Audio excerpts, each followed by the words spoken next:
Chapter 2741. Steel Mind Inside the Dark Passageway. Xueqi walked for 5 minutes before he finally arrived at a brightly lit hall. The hall was the size of a basketball court and undecorated. The fluorescence from the walls brightly illuminated the entire hall. When walking into this hall, Xueqi felt as if he had just entered a white space. Is that the mental path they were talking about? Xueqi was slightly stunned when he saw the staircase leading downward at the other end of the hall.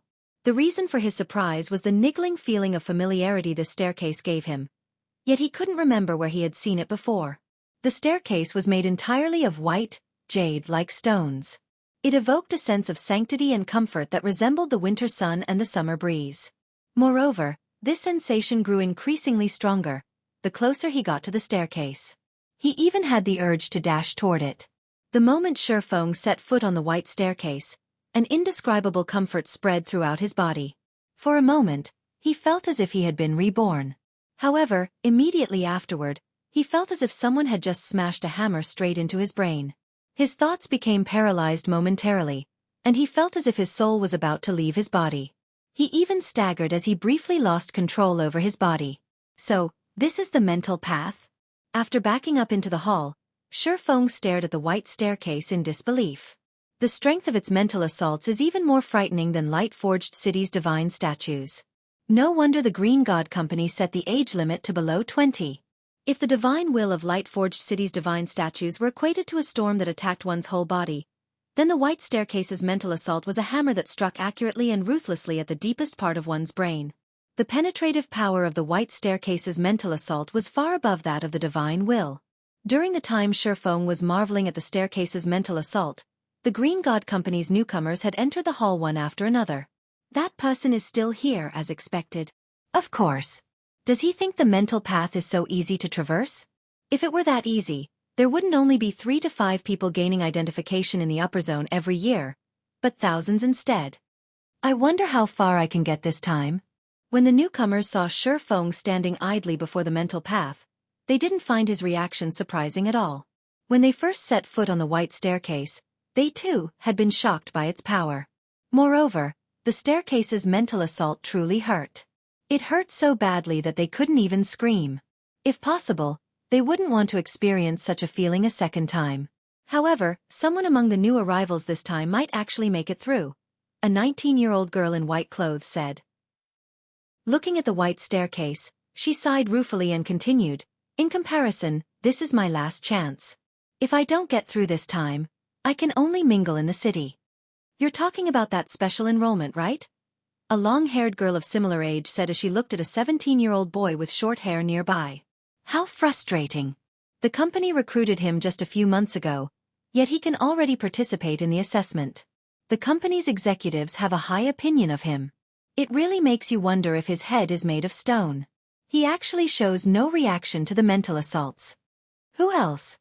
The white-shirt girl retorted. When she looked at the skinny, short-haired boy, indescribable envy filled her eyes. If I had half his talent, I might be able to pass the assessment this time. People like him are bound to become internal members of the company. His looks are fine too. Licking her lips, the long-haired girl said, "I heard he still doesn't have a girlfriend. If we seize this opportunity, we might have a chance to enter the upper zone as well." As the two girls whispered to each other, the skinny boy, the boy in question, stepped onto the white staircase. The next moment, the boy descended the staircase one step after another at a uniform speed. From beginning to end, he showed no response to the staircase's mental assaults. It was as if the mental assaults didn't even exist. The boy's calm performance immediately took the breaths of the newcomers inside the hall. No way! He really isn't reacting at all. Is his brain made of metal? When the lanky youth remained unfazed even after descending over 100 meters, both the newcomers in the hall and Xueqi couldn't help their surprise. With such a performance, his concentration standard should be at Tier 4 already. Xueqi already had a clear grasp of the white staircase's mental assaults. If the mental assault he suffered were several times weaker, it would roughly match the divine statue's mental assault. However, the short-haired boy actually remained unfazed by such a mental assault. This showed that the mental assault's intensity was well within the limit of the boy's mental fortitude. Even Violet Cloud did not possess such frightening mental fortitude. Hee hee. Shocked, right? Karue, who had just arrived in the hall, giggled as she looked at the short-haired youths departing back. I already told you to be careful. This mental path isn't as simple as you think it is. As for that boy you saw, he's Yen Wuming, a peerless talent the Green God Company went to great lengths to discover. The company considers him the best talent of the past few decades. Even my elder sister is far behind him. Yen Wuming. Shifeng suddenly recalled something. He is that Yen Wuming? That's right. He's Yen Wuming. What's the matter? Karue was confused as she looked at Shifeng's surprised expression. I see. So that's why his concentration standard is so high. It seems that I still have to retain a small part of my focus to control my body and concentrate the rest on shielding my mind from these mental assaults. Afterward, Shifeng took another step forward. Clang! A faint jangle echoed in Shifeng's mind. However, not only did the hammer-like mental assault fail to shake the depths of his mind, but his body didn't even twitch in the slightest. It works, but adapting to this state isn't going to be easy. Shifeng couldn't help smiling bitterly at the heaviness of his body.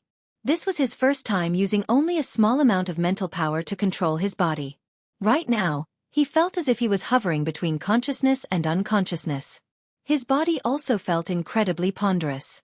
However, after taking several steps, Shifeng began to have a better grasp of this state. Read latest chapters at Wuxia World. Meanwhile, from an outsider's perspective, Shifeng looked as if he was descending an ordinary staircase. He showed no reaction whatsoever to the white staircase's mental assaults. Moreover, his speed of descent was even increasing as time passed. In less than a minute, Shifeng overtook Yen Wuming. The distance between the two even kept growing afterward. How is this possible? Karue's eyes nearly fell out of their sockets when she saw Shifeng practically flying down the staircase. Is he immune to the mental assaults, similar to how Yen Wuming is? As for the other newcomers in the hall, they were even more dumbfounded by this situation. None of them dared believe their eyes. In the end, Shifeng spent less than 15 minutes traversing the mental path. When he reached the goal, melodious bells rang and echoed throughout the upper zone. Chapter 2742. Grade 1 Authority Upper Zone, outside the mental path. Upon hearing the peal of melodious bells, both Luo Hanbing and Mushin revealed surprised looks on their faces. It's been less than 20 minutes since they went inside, yet someone's already passed the assessment? Mushin's surprise at the sound of the bell was inevitable. The mental path was an incredibly important aspect of the upper zone. Whenever someone successfully passed the activated mental path, bells would be rung to notify everyone in the upper zone of the achievement. The mental path's bell's peal proved that someone had cleared it already. However, the speed at which they cleared it was simply unbelievable. Usually, it would take a person over 30 minutes to traverse the mental path. After all, the staircase's length wasn't exactly short. Even a person walking at a normal pace would take 30 minutes to descend it. Not to mention, every step a person took on the mental path would trigger an intense mental assault. Good. A clear time of less than 20 minutes. It seems the higher-ups were right about that kid. He really is a monster. Luo Hanbing grinned in satisfaction. The price I paid to become the guide for this assessment was truly worth it. As the invigilator for the assessment, the more excellent the newcomers that appeared under his watch, the higher his evaluation with the higher-ups. Moreover, as the guide for the assessment qualifiers, he would have a much easier time recruiting the qualified newcomers. If he could rope a peerless genius like Yen Wuming to his side, his status in Yuantian City's upper zone would also rise. Meanwhile, Mushin, who similarly realized this matter, revealed an ugly expression on her face. If Luo Hanbing enlisted a mental monster like Yen Wuming to his side, his status in the upper zone would most likely surpass Hong Xinyuan's. After a few more minutes went by, the mental path's bells rang once more. Another person passed? Mushin was stunned when she heard the bells. Simultaneously, her complexion darkened even further. The bells of Yuantian City's upper zone rang only a handful of times each year. Yet, the bells had rung twice today. This was a situation that didn't occur even once in a decade. Yet, Luo Hanbing had actually chanced upon this day. Ha ha ha! Amazing! The newcomers this time are truly amazing. Luo Hanbing burst into laughter.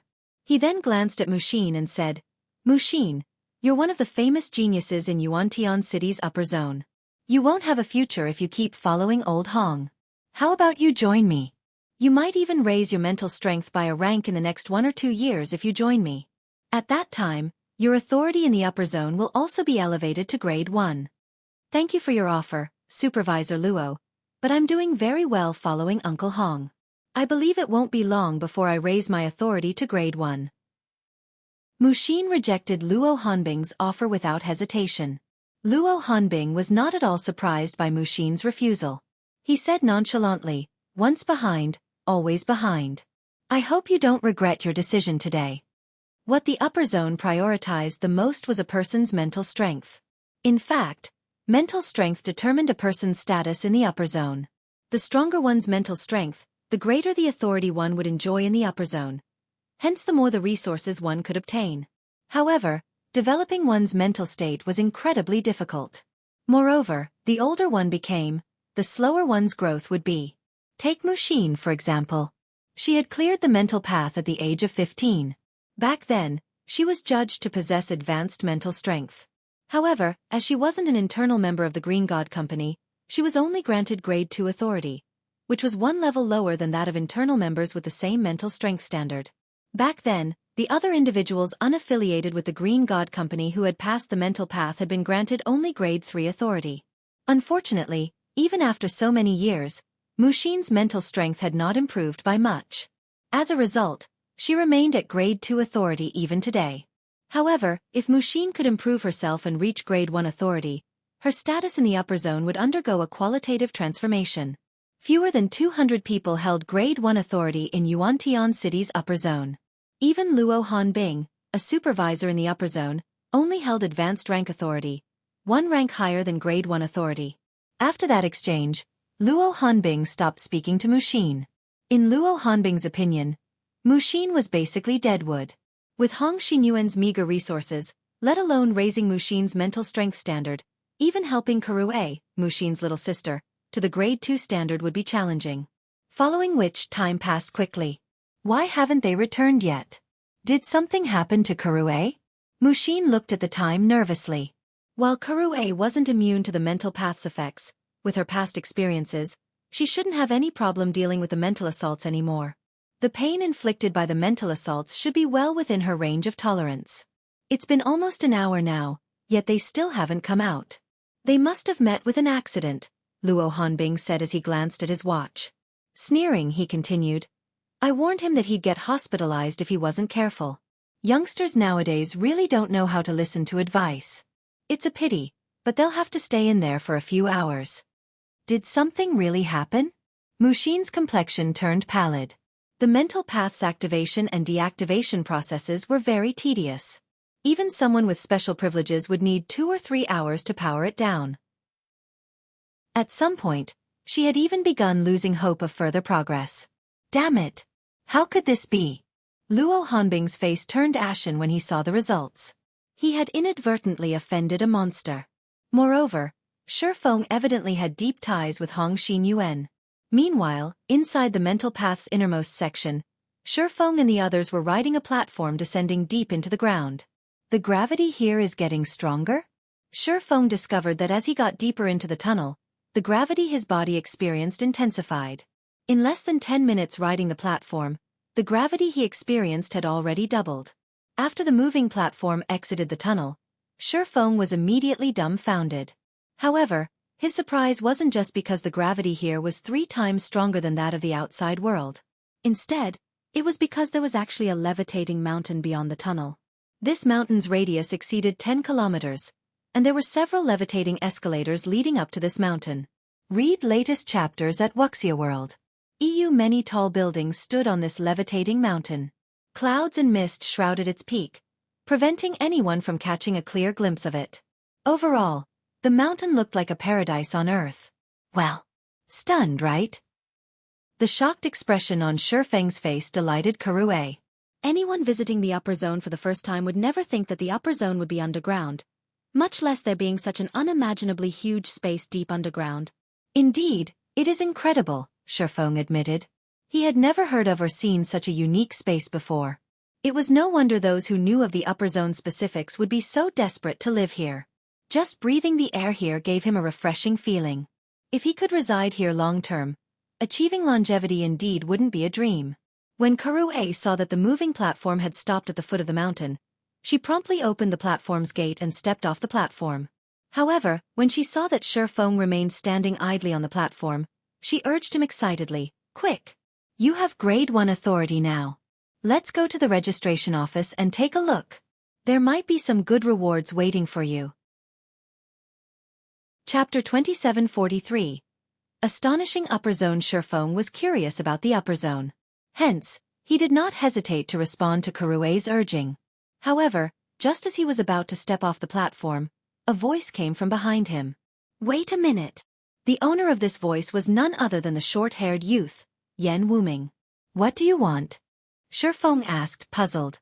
Xuefeng was relatively curious about Yan Wuming's existence, as well. In the past, Yan Wuming had been a high and mighty existence in God's domain, like a god of war that overlooked all life. Yet now, he was only a young boy, a boy whose eyes blazed with intense fighting spirit as he looked at Xuefeng. "What's your name?" Yan Wuming asked. "Xuefeng." Xuefeng responded curtly. "Xuefeng? I'll remember that." Yan Wuming silently repeated Xuefeng's name in his mind several times. He then looked at Xuefeng and said earnestly, "Although I lost to you in the mental strength competition today, I will quickly reach the special grade standard. I will challenge you again at that time." "Challenge me?" Xuefeng chuckled. He then shook his head and said, "I'm afraid I don't have that kind of time. I'm a busy person." Xuefeng did not lie to the boy. He had to not only resolve Gentle Snow and Aqua Rose's problem, but also attend to plenty of guild affairs as well as quests awaiting completion. Previously, he had still lacked strength. However, now that he had reached Tier 4, there were many problems he could begin tackling. Hence, he did not have time for Yan Wuming's challenge. "This isn't up to you." Yan Wuming ignored Xuefeng's thoughts. In a sonorous and forceful tone he said, "One of my goals is to be number 1 in Yuantian City's upper zone, and you're my first obstacle. Only after defeating you can I get closer to my goal." "It seems you like challenges." Xuefeng wasn't particularly surprised at Yan Wuming's declaration. After giving the matter some thought, he said, "How about this? I'll give you one chance to challenge me. So long as you meet my condition, you can challenge me at any time. What do you think?" "Say it," Yan Wuming said confidently. "Do you play God's domain?" Xuefeng asked. "I've been playing it for some time now." Looking at Xuefeng strangely, Yan Wuming asked, "Are you telling me to defeat you in God's domain?" Xueqi, who stood nearby, heard Yan Wuming's words and couldn't help snickering. "You must be confident in yourself, huh? Do you even know who he is? You want to defeat him in God's domain?" Xueqi scoffed at Yan Wuming. "No matter who he is, I will win." Yan Wuming did not waver in the slightest. Although he started having some doubts about Xuefeng's identity, these were all trivial matters. What was most important to him was defeating Xuefeng. "No, you misunderstand." Xuefeng chuckled. "I'm not requiring you to defeat me in God's domain. You just need to beat a friend of mine." "Sure." Yan Wuming nodded. "Tell me their name. Once I reach Tier 3, I'll beat that friend of yours in no time. Then, I'll come to challenge you." "Her name in God's domain is Violet Cloud." Xuefeng inwardly breathed out a sigh of relief when he heard Yan Wuming agree to his suggestion.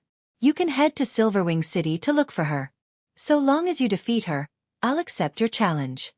Since a talent like Yan Wuming had come knocking on his door, Xuefeng naturally wouldn't let this opportunity slip by. If he could rope Invincible Swallow into 0 wing, it would be akin to adding wings to a tiger. The overall strength of the guild's top combatants would soar. "No problem. I'll seek her out afterward." Yan Wuming responded without hesitation, his expression still as confident as before. However, after hearing Xuefeng's suggestion, Xueqi looked at Yan Wuming with slightly different eyes. Now, there was a hint of pity in her gaze. "I hope you don't despair too much when you meet with Violet Cloud." Xueqi silently prayed for Yan Wuming. Xueqi had witnessed Violet Cloud in action. Even the old monsters of super guilds couldn't outmatch her. In fact, even mythology's divine spear demon only managed to fight her to a draw. At this time, there were most likely only a handful of people capable of defeating Violet Cloud. "Let's go." Feng couldn't help shaking his head and chuckling when he noticed Kuruei secretly praying for Yan Wuming. He then walked toward the distant street. When Feng said he would get himself registered now, Kuruei's face immediately shone with excitement. She then dragged Feng toward the tallest building, situated at the foot of the mountain. Yan Wuming remained by the platform, waiting for someone to guide him. As Feng walked along the streets on the levitating mountain, he could feel his mind and body being enriched. He also started adapting to the tripled gravity here. So, this is the real upper zone? Feng couldn't help his shock. Ordinary people would have difficulty even moving their bodies under tripled gravity. Feng could shrug off the effects of the higher gravity due to his astonishing physical fitness. Even so, he still felt very uncomfortable in such an environment. However, after stepping onto the mountain, the discomfort disappeared. It was as if there was a special energy source constantly enriching his weakened body. Meanwhile, this steady cycle of exhaustion and replenishment also served to strengthen his physique continually. His arduous physical training regimen in the outside world was basically a joke in the upper zone. If all upper zone residents experienced such strengthening effects, so long as they did not suffer any injuries, they shouldn't have any problems living up to 120 years old. Do you now understand how different the upper zone is from the world you know? Kuruei asked, smiling. Everyone living here is growing physically stronger by the moment. Not only will there be more items available for purchase, but you can also participate in the Green God Company's contribution competition, which takes place every 3 months. So long as you rank within the competition's top 3, you'll receive permission to live in the middle layer for 3 months. You've already seen the benefits available in the base layer. Well, the middle layer's benefits are even more exaggerated. Anyone who visits the middle layer once wouldn't wish to leave. Just like your current self, after tasting the base layer's benefits, you wouldn't want to live in the outside world anymore. Moreover, you can purchase items beyond your imagination in the middle layer. According to rumors, the Green God Company's life water can be bought there. Life water is much stronger than life potion. Supposedly, it can perfectly repair any damage to the body and even increase a person's lifespan. At this point, Kuruei shook her head and sighed helplessly. For people living in the upper zone's base layer, their yearning for the middle layer was akin to the yearning outsiders had for the upper zone. However, let alone ascending to the middle layer, just gaining grade 1 authority was already a challenge for most people. Life water? Feng couldn't help being shocked. He never thought that there would be something even more potent than life potion. Moreover, it was something that could perfectly heal all injuries. If that's true, healing Gentle Snow's and Aqua Rose's mental injuries shouldn't be a problem. How do I participate in this contribution competition? Feng asked Kuruei. Initially, he only guessed that the upper zone would have a way to heal Gentle Snow and Aqua Rose. He hadn't been confident before. Now that he knew there was a way to do so, what he needed to do next was simple. You want to take part in it? Kuruei was stunned by Feng's question. Do you know what kind of people participate in that competition? What? Feng asked curiously. Almost every one of them is the heir of a major corporation. Moreover, they are the best among their generation, Kuruei said slowly. You can't even begin to imagine the resources they have at their command. Currently, you don't even have the 1 million trade points required to purchase an ordinary house in the base layer, let alone obtaining the Green God Company's contribution points. At grade 1 authority, you can exchange up to 1,000 trade points per day for 10,000 credits per point. You can also find work in the upper zone or complete tasks to earn trade points and minimal contribution points. Do you know how difficult it is to earn the Green God Company's contribution points? That's not something that can be bought with money. You have to trade rare resources or help the Green God Company discover exceptional talents to obtain these points. It's impossible for you. Feng had a headache when he heard Kuruei's explanation. He never thought that the competition's difficulty would be so high. For the current Zero Wing, securing rare resources in the real world was simply a dream. As for helping the Green God Company discover talents, that was most likely even more difficult than securing rare resources. Wait, no. It's not absolutely impossible, Kuruei said after something occurred to her. Recently, the Green God Company suddenly began purchasing God's Domain's 7 luminaries crystals in bulk. Moreover, they're offering lucrative exchange rates. 1 unit of 7 luminaries crystal can be exchanged for 1,000 trade points and 10 contribution points. However, for the current Zero Wing, ranking in the competition is still a pipe dream. The current competition has been going on for nearly a month already. The last place participant has accumulated 16,000 contribution points, while the first place participant has accumulated 110,000 points. Even if you sold Zero Wing now, you still wouldn't have enough 7 Luminaries crystals to rank within the top 3. No wonder so many corporations suddenly decided to enter God's domain. So, they did it for the 7 Luminaries crystals? Xuefeng suddenly had an epiphany and inwardly celebrated this discovery. For the various major corporations, money wasn't a problem. However, money wasn't enough to enter the upper zone's middle layer. Various rare resources were necessary. Meanwhile, God's domain's 7 Luminaries crystals were undoubtedly easier to obtain than the various rare resources the Green God Company required. Read latest chapters at Wuxia World. EU. Upon seeing that Xuefeng still hadn't given up, Kurue shook her head and pointed at the 100-story building nearby, then said, "If you are intent on participating, you can register there. The staff at the registration area will tell you how exactly you can acquire contribution points." Xuefeng nodded in response, a plan having formed in his mind already. If it were any other item, he would indeed have difficulty fulfilling the Green God Company's requirement. However, 7 Luminaries crystal was a different story. While acquiring 7 Luminaries crystals wouldn't be easy for him, he wasn't exactly without options. Afterward, Xuefeng followed Kurue into the Green God Company's office building in the base layer. The Green God Company's building had very few people inside.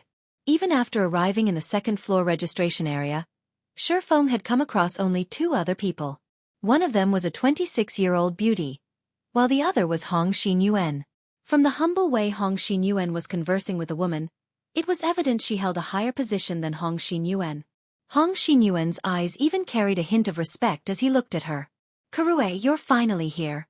Hong Xinyuan breathed out a sigh of relief when he saw Kurue and Xuefeng enter the registration area. He then asked strangely, "Where's Muxin? Didn't she come with you?" Chapter 2744. Half-Step Master, my sister. Kurue smiled at Hong Xinyuan's question, then answered joyfully, "I'm afraid she won't be able to enter today. She'll have to wait until tomorrow to do so." "She can't enter?" Hong Xinyuan grew even more confused at Kurue's words. "Why can't she enter?" "She has grade 2 authority. Who dares stop her?" Normally, anyone with formal identification in the upper zone could enter and leave the upper zone freely. Although some circumstances could result in residents being prohibited from entering or outright banned from the upper zone, once someone reached grade 2 authority, even the base layer supervisors wouldn't have the courage to stop them from entering the upper zone. No. Nobody stopped her. Kurue shook her head, then giggled and said, "It's just that the mental path is activated today." The mental path? Realization dawned upon Hong Xinyuan. However, he quickly noticed a problem. He then turned to Xuefeng and asked, "How did you come in then?" "He must have cleared the mental path, right?" The woman seated beside Hong Xinyuan said leisurely as she glanced at Xuefeng. "He cleared the mental path? How is this possible?" Hong Xinyuan stared at Xuefeng in disbelief. No matter how Hong Xinyuan looked at it, Xuefeng was definitely past the age of 20. If Xuefeng wanted to conquer the mental path, the young man's mental strength needed to be of a similar grade to his own, which was the special grade. However, in the Yuantian City Upper Zone's history, never had a youngster with such monstrous mental strength appeared before. That's right. Uncle Hong, Xuefeng indeed cleared the mental path. You should have seen it for yourself. Everyone in the entrance hall was dumbfounded, Kurue said, nodding, with an excited expression on her face. When Kurue finished speaking, the seated woman stood up and approached Xuefeng. "Hello, I am Xia Qingying, the general manager of the base layer." The woman introduced herself to Xuefeng. "I didn't expect that the person old Hong mentioned would actually possess special grade mental strength." Xia Qingying's sudden actions gave Hong Xinyuan a fright. Despite being only 26 years old, Xia Qingying was the general manager of this upper zone's base layer. Her authority was among the top 3 in the base layer. Her identity and status were astonishing. Xia Qingying's taking the initiative to introduce herself to Xuefeng was 10 times more shocking than Xuefeng's achievement of having cleared the mental path. After a moment of surprise, Hong Xinyuan hurriedly stepped forward. "Xuefeng, General Manager Xia is a busy person. Normally, Even the base layer supervisors have a difficult time meeting her. She deliberately made time today to personally help with registering your identity and authority, Hong Xinyuan explained. Xia Qingying wasn't an individual just anyone could meet. Now that Xia Qingying was taking the initiative to befriend Shifeng, Hong Xinyuan naturally had to get him to seize this opportunity. This way, the young man would face fewer troubles when residing in the upper zone. Hello, General Manager Xia, Shifeng said, nodding. I will have to trouble you today. Shifeng naturally understood what Hong Xinyuan meant in his explanation. At the same time, he felt grateful to Hong Xinyuan. It's no trouble. Such matters originally fall within my purview as a general manager. Only, I am usually busy, and there are very few people who come to register. Therefore, I typically have several months' worth of applicants gather on a specific date to conduct an official registration, Xia Qingying said, chuckling as she carefully inspected Shifeng. Your appearance, on the other hand, is truly astonishing. Not only did you clear the mental path under the age of 25, but you also spent only 13 minutes to do so. This is the first time I have seen a talent of your caliber in this upper zone. What? 13 minutes? Hong Xinyuan was shocked once more. Previously, Hong Xinyuan thought that Shifeng's achievement was only getting through the mental path. It didn't occur to him that Shifeng had spent such a short time clearing it. When other individuals with special grade mental strength traversed the mental path, their average time was around 40 minutes, about 10 minutes longer than the average clear time for individuals under 20 years old. Yet, Shifeng had spent only 13 minutes on the mental path. For a moment, Hong Xinyuan couldn't help wondering whether Xia Qingying was playing a joke on him. That's right. This person here has broken the Yuantian City Upper Zone's mental path clear record for those under the age of 25. Xia Qingying nodded. She then looked at Shifeng and smiled. If I don't hurry to register talents like yourself, I'm afraid those old fellows above will nag me to death. At Xia Qingying's words, realization also dawned upon Hong Xinyuan. With such frightening mental strength, Shifeng's standard was most likely close to that of mental strength masters. Mental strength masters. There was not a single mental strength master residing in the base layer of Yuantian City's upper zone. The middle layer only had several of such individuals. Moreover, every one of these individuals possessed identities and statuses that even the Boulder Corporation feared. Even though Shifeng had yet to reach the standard of mental strength masters, his talent was more than enough for the various upper zones to fight over him. You overpraise me, General Manager Xia. I just got lucky. I believe it won't be long before the upper zone has many people who surpass me. Truthfully, Shifeng felt somewhat guilty when receiving Xia Qingying's attention. This was because he had relied on a trick to get through the mental path. His actual mental strength was most likely at the advanced grade only. He was still far from reaching special grade. By his estimates, a special grade mental strength should be equivalent to a near Tier 5 concentration standard in God's domain. However, his current concentration standard was only at the intermediate Tier 4 standard, which was still far from the Tier 5 standard. We've talked for quite some time now.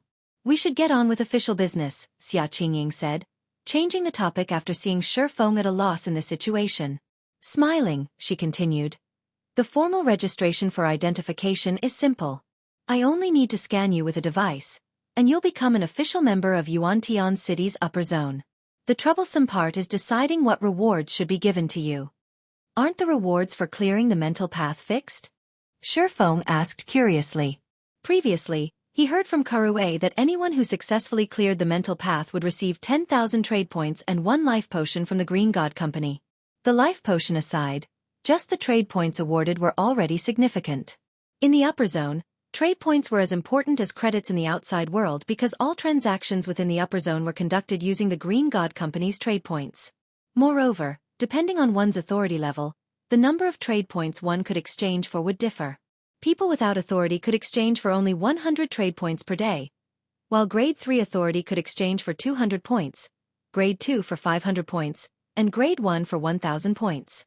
Hence, while one trade point was equivalent to 10,000 credits in the upper zone, 10,000 credits were not necessarily equivalent to one trade point. There were some people who could make a fortune just by reselling their trade points.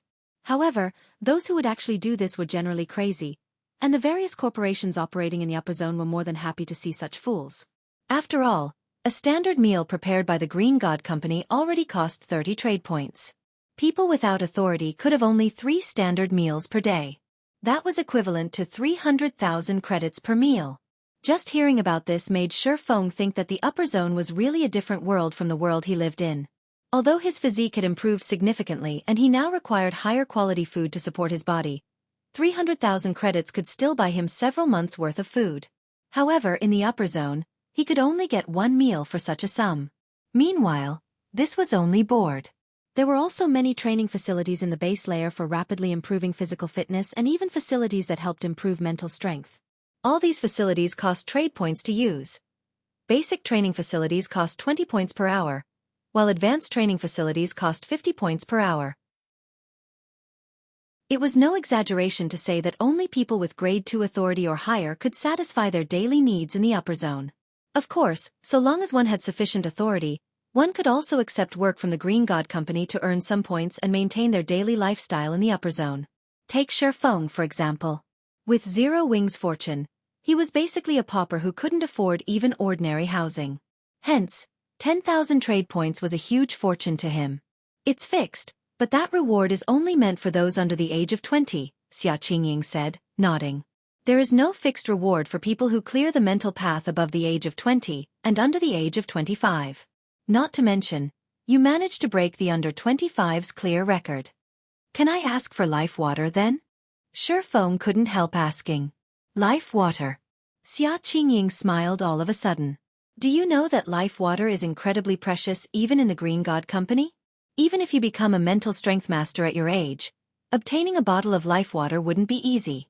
The standard price of a bottle of life water is 1 million contribution points, in addition to 30 million trade points. It's that expensive? Xueqi was surprised by Xueqi's words. Expensive. Shaking her head, Xueqi said with a smile, life water is one of the Green God Company's greatest masterpieces. Although it can't bring the dead back to life, so long as a person still has a breath in them, they can recover from all injuries completely over time. Life water can even extend a person's lifespan and allow them to maintain youthful vitality for another 60 years. 60 years is already close to a lifetime for ordinary people. Meanwhile, not only does life water allow you to live for an additional lifetime, but you will also retain your youthful vitality throughout this period. Do you still think it is expensive? Xueqi couldn't refute Xueqi's words. In fact, he even strongly agreed with her. For the leaders of the various international corporations, money was inconsequential. They could quickly earn it back even if they lost it. However, they had only one life to live. If these people had the opportunity to live for another lifetime, they most likely wouldn't hesitate to spend their entire accumulated fortune. Take the emperors of ancient times, for example. They could do anything for longevity. Meanwhile, since Xueqi was so interested in life water, Hong Xinyuan couldn't help advising him. Xueqi, you should stop thinking about life water. Even the people living in the middle layer can hardly afford one. You should prioritize improving your mental strength for now. So long as your mental strength improves, your entry into the middle layer will be just around the corner. That's right. Let's end the talk on life water here. Xueqi also felt that it was unnecessary to continue talking about life water. After all, it was still too soon for Xueqi to obtain one. Read latest chapters at Wuxia World. EU. Afterward, Xueqi scanned Xueqi with the quantum watch on her wrist. Immediately, all available data on Xueqi appeared on it. Your identification registration is complete. After looking at Xueqi's data, Xueqi said with satisfaction, next, we have to determine your reward. Not only have you cleared the mental path, but you even broke the existing clear record. As the base layer's general manager, I can give you 2 options. The first option is to reward you with 500,000 trade points and 50 life potions or medicines of equivalent value. The second option is to reward you with an ordinary house in the base layer. You may pick one of these 2 rewards. Chapter 2745. Different world, the rewards are so excellent? Xueqi was stunned momentarily by the rewards Xueqi mentioned.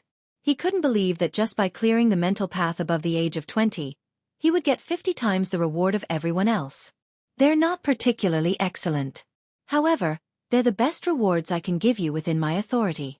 If you were one of the Green God Company's internal members, you would receive a much more generous reward. In fact, your authority level would even be elevated to the advanced grade directly, Xueqi said. She then smiled and asked, "May I know if you are interested in joining our company?" "Thank you for your offer, General Manager Xia, but I am used to operating freely but really don't wish to be restrained."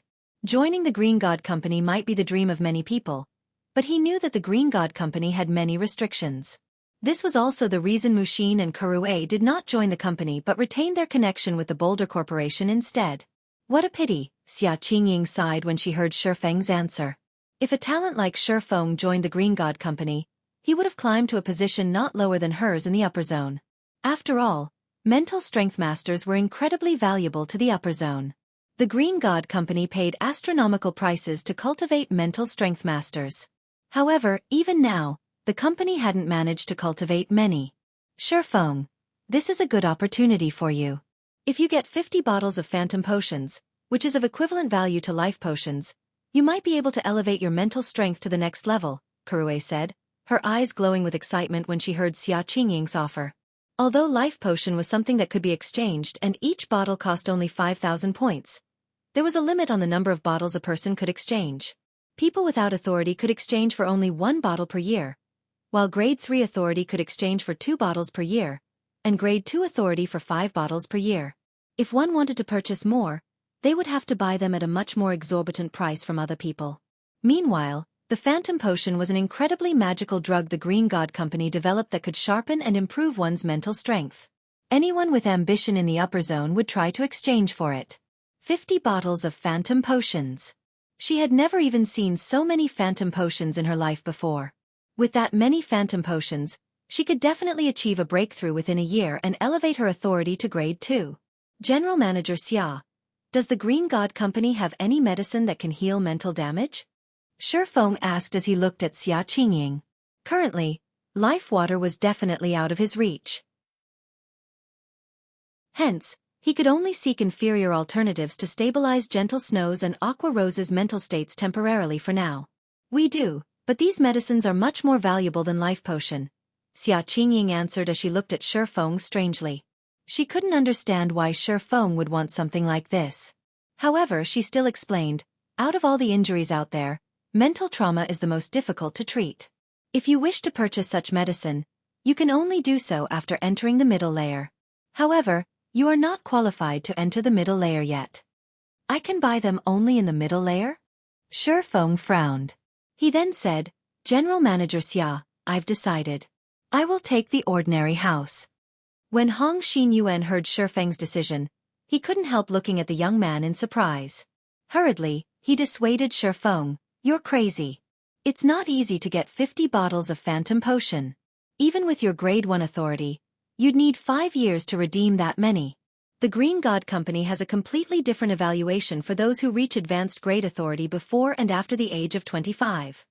Before the age of 25, humans would still be in their growth stage. Reaching the advanced grade authority before 25 meant they still had potential for growth. The Green God Company would prioritize nurturing such talents even if these talents were outsiders. An example of this would be how Xia Qingying was showing so much care for Shifeng right now. However, if Shifeng was already over 25 years old by the time he reached the advanced grade authority, the Green God Company's evaluation of him would plummet. Before Hong Xinyuan could continue trying to dissuade Shifeng, Xia Qingying suddenly extended a hand to stop the older man. She then looked at Shifeng with a strange gaze. "It seems you are adamant on restoring mental trauma. You actually gave up the possibility to improve yourself rapidly within a short period, and settle for a house that can just barely maintain and heal a person's mental state," Xia Qingying said, seemingly having seen through Shifeng's intentions. She then smiled lightly and continued, "Okay, since this is your decision, I won't meddle with it. However, I should still give you a reminder. The upper zone isn't as simple as you think it is. Life here is not easy. If you wish to help someone, the fastest way to do so would be to raise your own authority. Anything else is just futile effort." "I understand. Thank you for the reminder, General Manager Xia," Shifeng replied gratefully. "Also, I wish to participate in the contribution competition. Can I register for it now?" An individual of Xueqi status probably wouldn't pay people like himself a second glance under normal circumstances. She had gone out of her way to help him this time only because she admired the excellent potential he had shown. However, Xuefeng understood himself very clearly. From her haste, it was evident she was truly busy. Meanwhile, Xueqi was greatly angered and frustrated by Xuefeng's decision. She never thought that Xuefeng would give up on such an excellent opportunity to improve himself. Even Hong Xinyuan shook his head over Xuefeng's decision. After instructing Xueqi to guide Xuefeng, he also gave Xuefeng a few reminders. However, unlike Xueqi and Hong Xinyuan, Xuefeng felt very happy with his current situation. This was because he had reaped a massive harvest from his visit to the upper zone this time. He had also finally understood the importance of 7 luminaries crystals and found a way to heal Gentle Snow and Aqua Rose. He had even found a way to help outsiders into the upper zone. Once his authority reached the advanced grade and he entered the upper zone's middle layer, he could spend 100,000 contribution points to exchange for 1 upper zone reserve slot. While he could exchange for only 3 slots per year with this method, this was still good news for him. After all, his goal wasn't simply to live in the upper zone by himself. As the sun set, Xueqi brought Xuefeng to his residence in the 6th Southern District and left without saying a word, evidently unhappy with Xuefeng's decision. This left Xuefeng standing alone in front of the residential building's entrance. Isn't this house a little too amazing? Xuefeng was stunned when he entered Unit 02 on the 35th floor. Not only was the housing unit fully equipped with smart facilities, but it even boasted a comprehensive array of exercise equipment. After entering the house, Xuefeng also felt much more comfortable than before, as if his whole body was soaked in a nutrient solution, and he could continuously improve his physical fitness even without doing any training. His brain also felt clearer than ever, like when he was in a mana-rich environment in God's domain. Moreover, every bedroom in the house was equipped with a state-of-the-art fearless virtual gaming cabin, something even more amazing than the virtual gaming cabin Zero Wing had purchased. According to Xuefeng's memories, the fearless virtual gaming cabin was a model that would appear in the outside world only 3 years later. The fearless cabin did not just allow players to fully immerse themselves in God's domain. It also improved the player's sensitivity. In particular, the cabin improved mana sensitivity by at least 20% and allowed players to exhibit 100% of their mental strength in God's domain. Back when the fearless cabins were first released to the public, the various corporations had fought over them frantically. Each unit had sold for at least 100 million credits. Moreover, the fearless cabins were always in short supply. Even 10 years after God's domain's launch, first-rate guilds could only afford to supply their executives with fearless cabins. The situation of second-rate guilds had been even worse. Even a guild leader like Xuefeng did not get to use a fearless cabin. I never dreamed I would have the opportunity to experience the fearless cabin in this life. Xuefeng was deeply moved by this situation. At this moment, he finally understood why people who entered the upper zone would be unwilling to leave it. The various environmental benefits aside, just the technology one could enjoy here was leaps and bounds ahead of the outside world's technology. Read latest chapters at Wuxia World. EUA 20% increase to mana sensitivity. Even ordinary Tier 3 experts would experience a huge boost in combat power if they received such an improvement. What more peak experts and apex experts? The increase in mana sensitivity would also help players tackle their future promotions. After all, mana was the foundation of everything in God's domain. The more one understood about the operation and control of mana, the stronger one would become. It seems I should have Gentle Snow and Aqua Rose come over as soon as possible. These fearless cabins alone could increase their chances of reaching Tier 4 by at least 10%. As Xuefeng looked at the pitch-black gaming cabin that was the size of a double bed, many thoughts and plans ran through his mind. After he gained a rough understanding of the house's functionality, he hopped into his fearless cabin without hesitation, intending to experience the effects of this legendary gaming cabin properly. Not to mention, it wouldn't be easy for him to return to Zero Wing's headquarters at this time. Once the cabin linked with God's domain's main god system, Xuefeng muttered in his heart, "Log in." Chapter 2746, Fearless Cabins Affects Twin Towers Kingdom, Fiery Ridge. As a level 90 map in the Twin Towers Kingdom, the Fiery Ridge was popular with level 90+ players, who would come here to grind for levels. However, these players didn't do so just because it was suitable for players of their level. Instead, it was also because the Earth-Fire Pterodactyl, a level 96 world boss, would appear in the Fiery Ridge from time to time. Compared to other world bosses, the Earth-Fire Pterodactyl was much easier to raid. So long as players met the high requirement for fire resistance, even a 100-man team made up of Tier 3 players could take it down.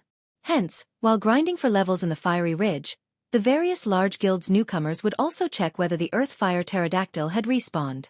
If the world boss had respawned, they would notify their guilds immediately, and their respective guilds would send a team to raid it. Not only could the players contributing to the world boss's discovery earn a bunch of GCPs, but they might even get a piece of level 100 fine gold equipment if they were lucky. More and more NPCs have been competing with us for monsters recently. Fortunately, this place is quite far from NPC cities, and there aren't any villages or towns nearby. Otherwise, we would lose even this leveling spot, a level 97, Tier 2 shield warrior said. As he looked at the corpses of a dozen level 95 chieftains and one level 96 lord before him, he couldn't help sighing ruefully. Ever since the major system update, the good days of grinding as many monsters as they wished were no more. Now, NPCs were frequently seen hunting monsters in groups in almost all leveling maps. Moreover, these NPCs would generally be 10 levels higher than the map they were grinding in. They also boasted enviable weapons and equipment, with even the lowest quality piece being at the dark gold rank. Many of these NPCs even wielded epic weapons. As a result, almost no player would dare mess around with these NPCs. Indeed, we are lucky. According to some of the Tier 3 big shots in the guild, level 100 neutral maps are infested with level 130 plus, Tier 3 NPCs. There are more NPCs than monsters in some places. This forced the others in the guild to travel to farther locations. Now their travel time is twice as long as before, a level 91, Tier 2 Oracle commented. However, this is also our chance. Now that the leveling speed of players under level 100 is much faster than of players above level 100, if we catch up to the average level of the mainstream players and get promoted to Tier 3, we'll be set for life, a level 95, Tier 2 Ranger said excitedly. Although God's Domain had been popular since its early stages, it wasn't as popular as it was now. At present, almost nobody in the real world did not know of God's Domain's existence. Meanwhile, the competition in God's Domain was intensifying by the day. Now, reaching level 100 and entering level 100 neutral maps was akin to going from a normal mode dungeon to a hell mode dungeon. The difficulty of leveling up increased drastically. Although this was bad news for mainstream players, it was undoubtedly good news for newcomers like themselves. As they had joined God's Domain much later than mainstream players, they had missed out on plenty of opportunities during the game's early stages. Now was the perfect opportunity for them to catch up. At present, the various guilds were frantically recruiting Tier 3 experts, with some guilds even promising a considerable monthly income. Some students that played God's Domain were currently earning more money than society's white-collar elites. This situation drew more and more working-class members and elderly people into joining God's Domain to earn extra income to subsidize their living expenditures. As the members of this six-man party were conversing among themselves, a sudden shockwave swept over them. Boom! The intense shockwave made the surrounding trees sway and shake. Even the earth shuddered slightly. What's going on? The level 97 Guardian Knight looked toward the shockwave's source in astonishment. However, before anyone could react to the situation, a high-pitched noise forced the six players to shield their ears. This is definitely the Earth-Fire Pterodactyl's screech, the young ranger said, his eyes glowing. So long as they reported this piece of news back to the guild, they would make a great contribution. The Earth-Fire Dragon should be in that location, the Guardian Knight said, pointing toward a valley in the west. Quick! This thing won't wait for anyone. After briefly exchanging looks, the six players dashed toward the valley. Although they didn't know who angered the Earth-Fire Pterodactyl, all they needed to do now was locate the world boss and wait for the guild to send a Tier 3 team to raid it. As for the possibility of other guilds discovering the Earth-Fire Pterodactyl first, that did not matter. After all, the level 96 world boss wasn't such a pushover that Tier 2 players could take it down, especially after monsters in God's Domain gained a semblance of sentience. Now, smarter monsters would even flee for their lives when the situation looked bad for them. The process of chasing these monsters down would be incredibly troublesome and time-consuming. This would give their guild's Tier 3 team more than enough time to arrive. The Earth-Fire Pterodactyl's screech attracted player teams to its location in the dozens. All of these teams reported the world boss's appearance to their respective guilds, and they were all adamant in securing the Earth-Fire Pterodactyl's kill. After all, as a world boss, the Earth-Fire Pterodactyl's loot was extraordinarily good. It would drop not only inferior legendary materials but even epic weapons and equipment that could be used up to level 120.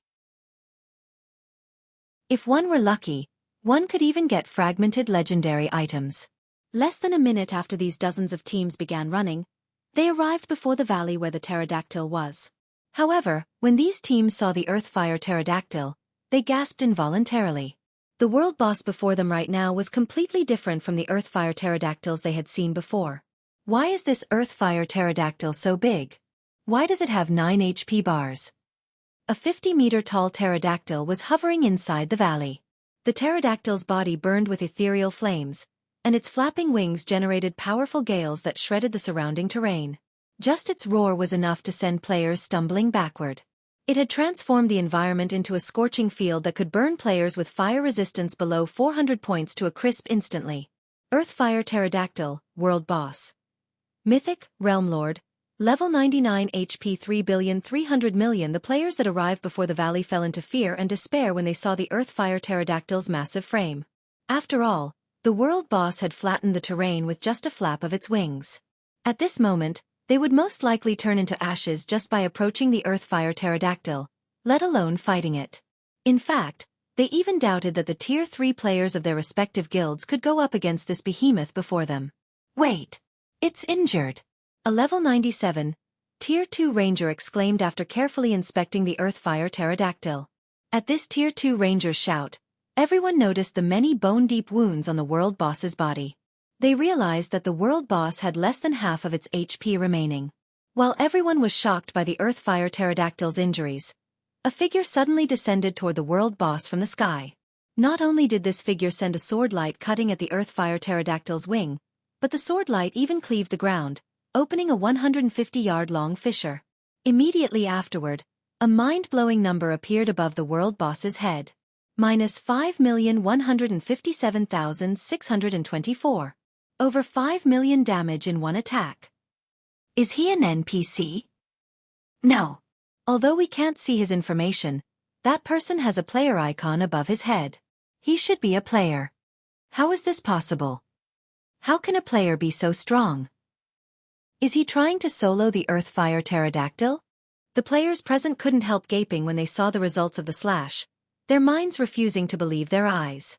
However, before anyone present could snap out of their daze, the figure that attacked the Earth-Fire Pterodactyl executed another slash with his sword.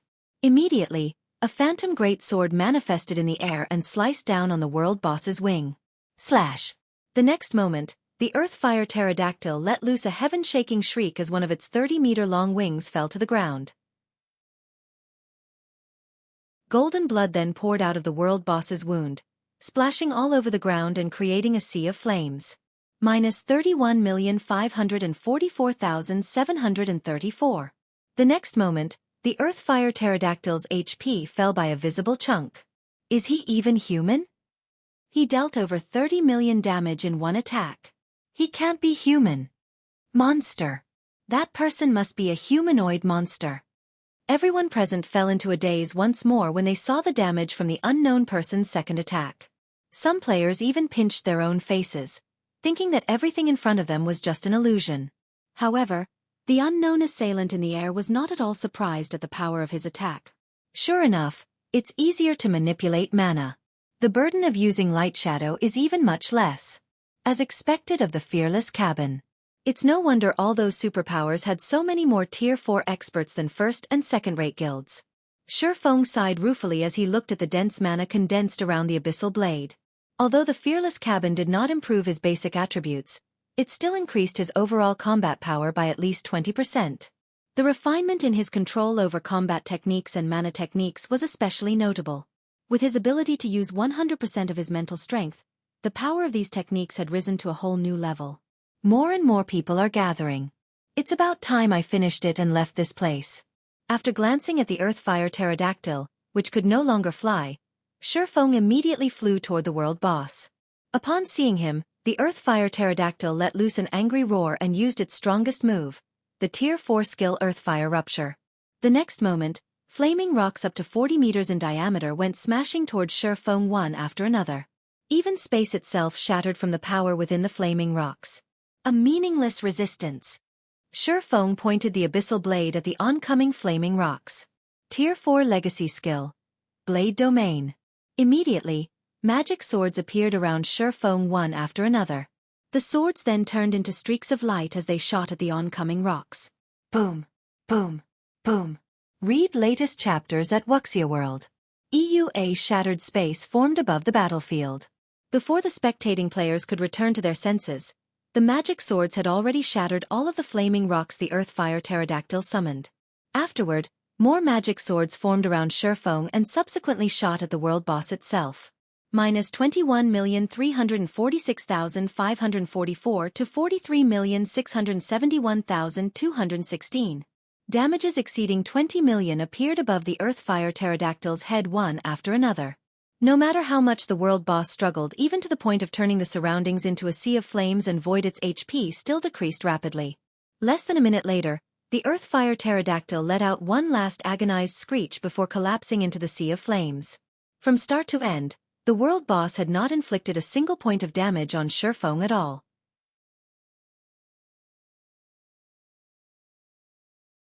Chapter 2747.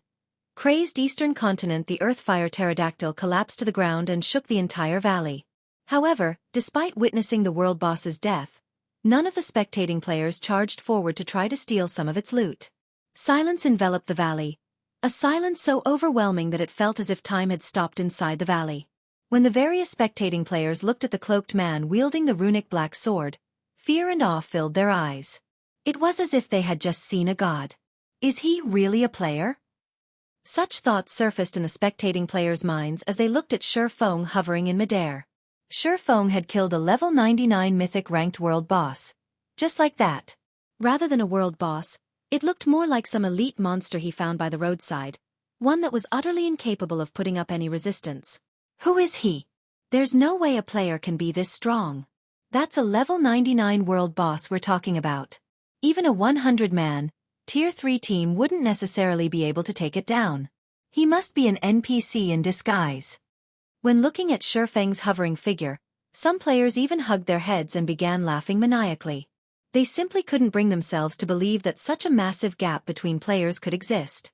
However, Xueqi paid the shocked players and the maddened players no heed whatsoever. Instead, he arrived beside the Earth-Fire Pterodactyl's corpse and began collecting its loot. God's domain was not reality. In the game world, just the gradual accumulation of basic attributes was sufficient to turn a player into a monster in the eyes of other players. What more the qualitative improvements brought about by tier upgrades. Moreover, there was a two-tier gap between Xueqi and the spectating players. In the eyes of Tier 2 players, Tier 4 players would be no different from gods. In fact, a Tier 4 player could kill scads of Tier 2 players with just a flick of their hand. The world boss Xueqi fought hadn't even reached level 100. In God's domain, monsters that hadn't reached level 100 couldn't be considered strong at all. Otherwise, the various major powers wouldn't be contesting so frantically for world bosses below level 100. It was precisely because these powers were incapable of defeating level 100+ world bosses that they had to settle for pre-level 100 world bosses. A good piece of epic equipment dropped. Xueqi was slightly surprised as he looked at the sacred mage robe in his hands. Whistling light robe, cloth armor, epic rank, level 40, level 110 equipment requirement. Intelligence 1500, vitality 1300, defense plus 340, level 40, strength plus 20, agility plus 24, intelligence plus 63, vitality plus 31, endurance plus 25, ignore levels plus 4, defensive skills plus 2 levels, cast range increased by 20%, intelligence and vitality increased by 10%. Additional passive skill 1, Spiritual Light.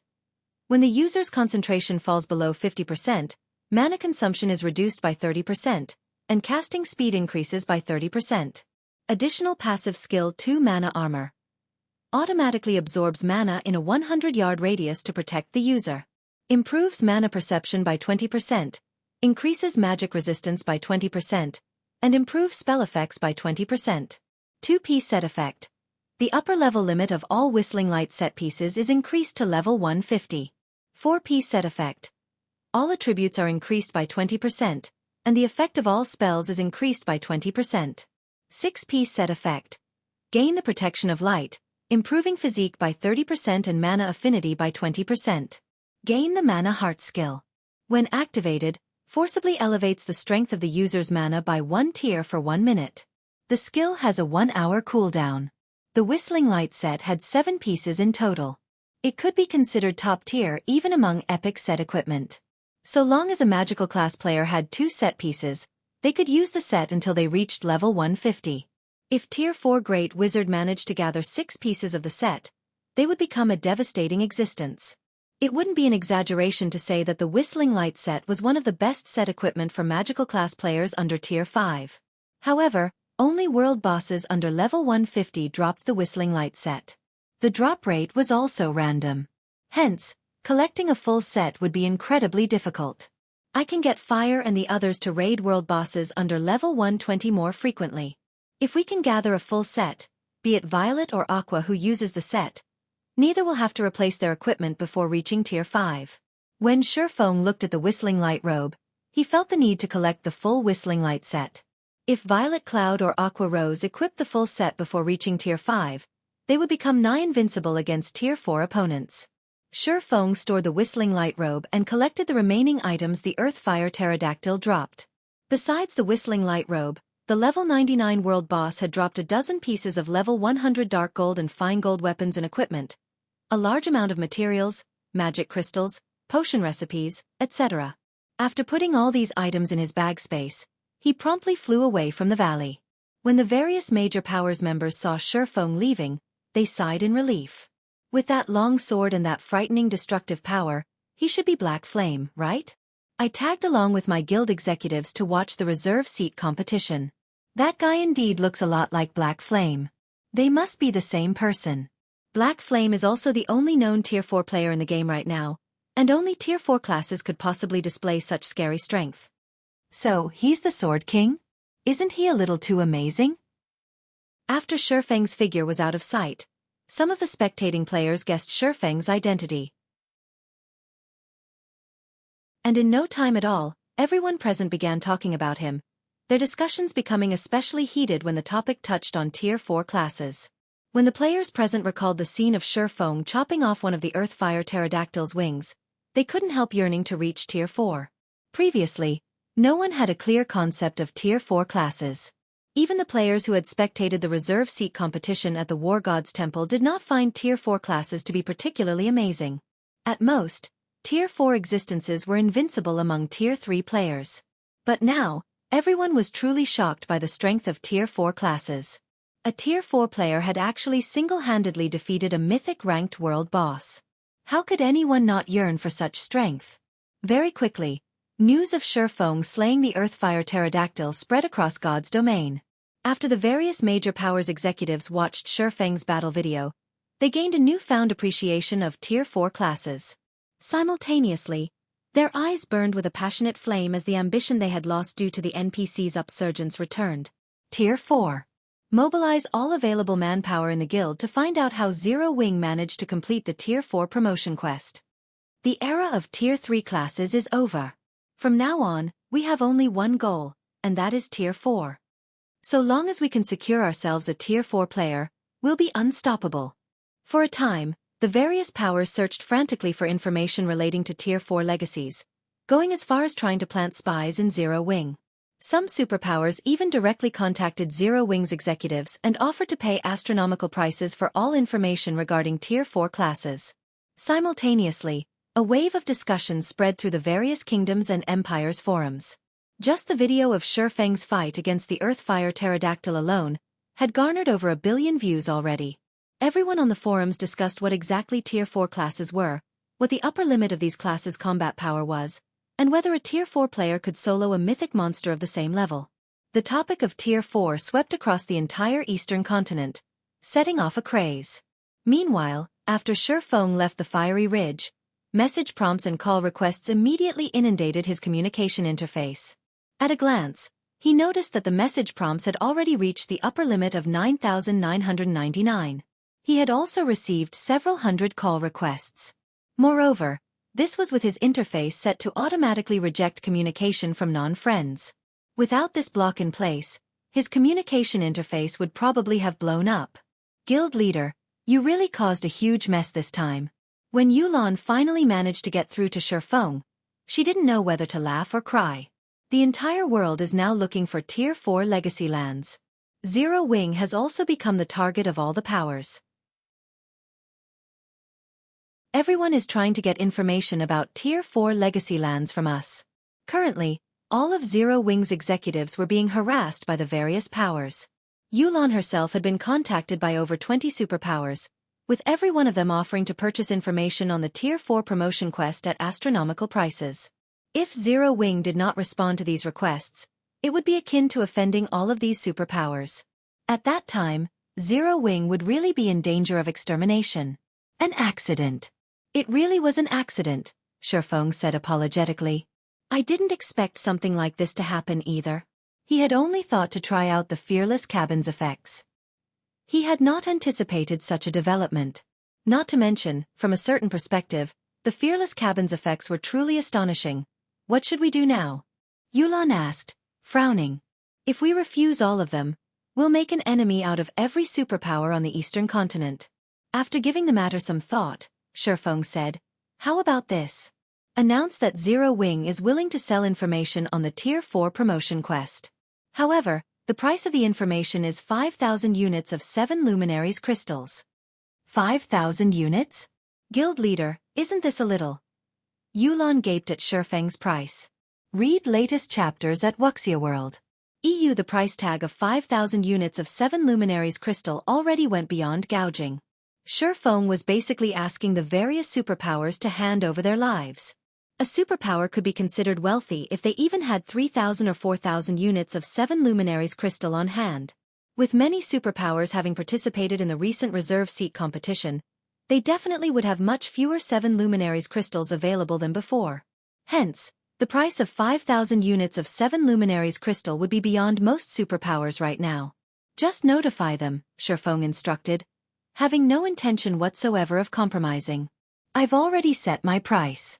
As for their willingness to purchase the information, that is none of our business. All right, but I won't care for what happens next, Yulan said as she nodded her head helplessly. Afterward, she publicized Xueqi's price to the various powers.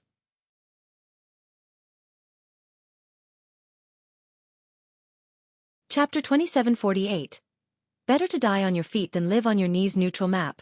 Crimson Rain Forest. In a forest where crimson rain poured, a team of 1,000 Tier 3 players was frantically fighting a horde of over 10,000 level 120+ bloodthirsty beasts. Even the weakest of these bloodthirsty beasts were level 121 chieftains, while the strongest were level 126 Grand Lords. On the players' side, shield-wielding Guardian Knights and Shield Warriors stood in the forefront. On the bloodthirsty beasts' side, iron-armored beasts, whose strength lay in their defense, spearheaded a charge against the Guardian Knights and Shield Warriors. After the first group of iron-armored beasts completed their ramming attack, another group would immediately follow in an endless loop. Meanwhile, the Herculean beasts standing at the rear of the bloodthirsty beasts formation would uproot the crimson trees around them and hurl the trees at the players, the trees dyeing the sky an extra tint of red. The bloodthirsty beasts' terrifying formation was one that even Tier 3 players accustomed to group battles would be afraid of. Ordinary Tier 3 players wouldn't risk a frontal confrontation with these monsters. However, despite facing such a fierce and ruthless assault, the 1,000-man team fighting the bloodthirsty beasts remained unfazed. We've attracted enough. Magical team, attack. A valiant long-haired woman standing near the front line of the team commanded as more and more bloodthirsty beasts gathered around the team. Immediately, the several hundred magical class players standing at the center of the team's formation began chanting complex incantations simultaneously. Every verse the players chanted drew more of the ambient mana, making it stronger and more violent. For seconds later, the ground began to shake violently. Huge cracks then appeared 500 yards away from these magical class players, right under the bloodthirsty beasts, causing the monster's formation to collapse instantly. Swordsmen and berserkers, open a path. Rangers and assassins. Prioritize killing the bloodthirsty chieftains commanding the monsters. Upon seeing the bloodthirsty beasts' formations collapse, the long-haired woman had the team disperse into multiple units and prioritize killing the bloodthirsty beasts that led the horde. As for the long-haired woman, like a demon in the night, she instantly appeared behind a 7-meter-tall, level 126 Grand Lord. The next moment, she brandished the dagger she wielded, the weapons distorting space and repeatedly stabbing the Grand Lord's back over a dozen times.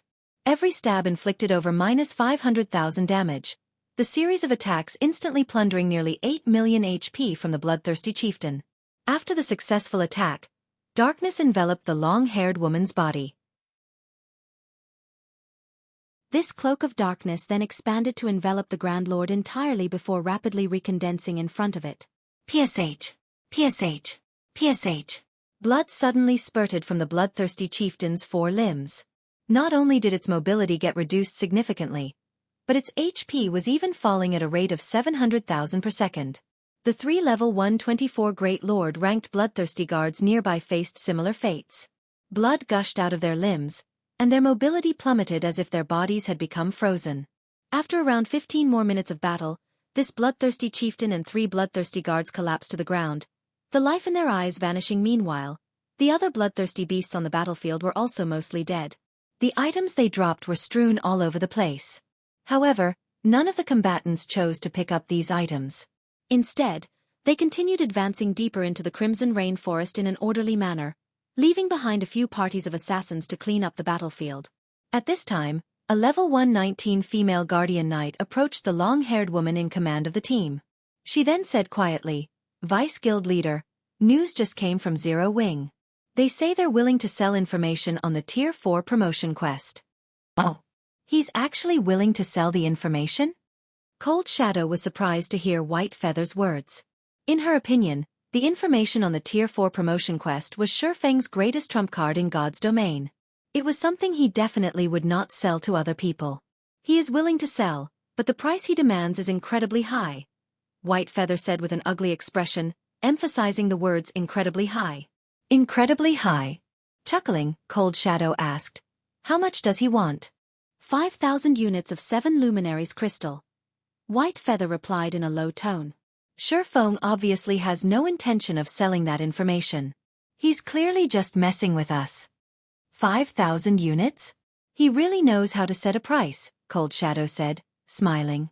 I'm guessing that those superpowers are fuming at Zero Wing at this point. They'll most likely disregard all costs and take action against Zero Wing. That's for sure.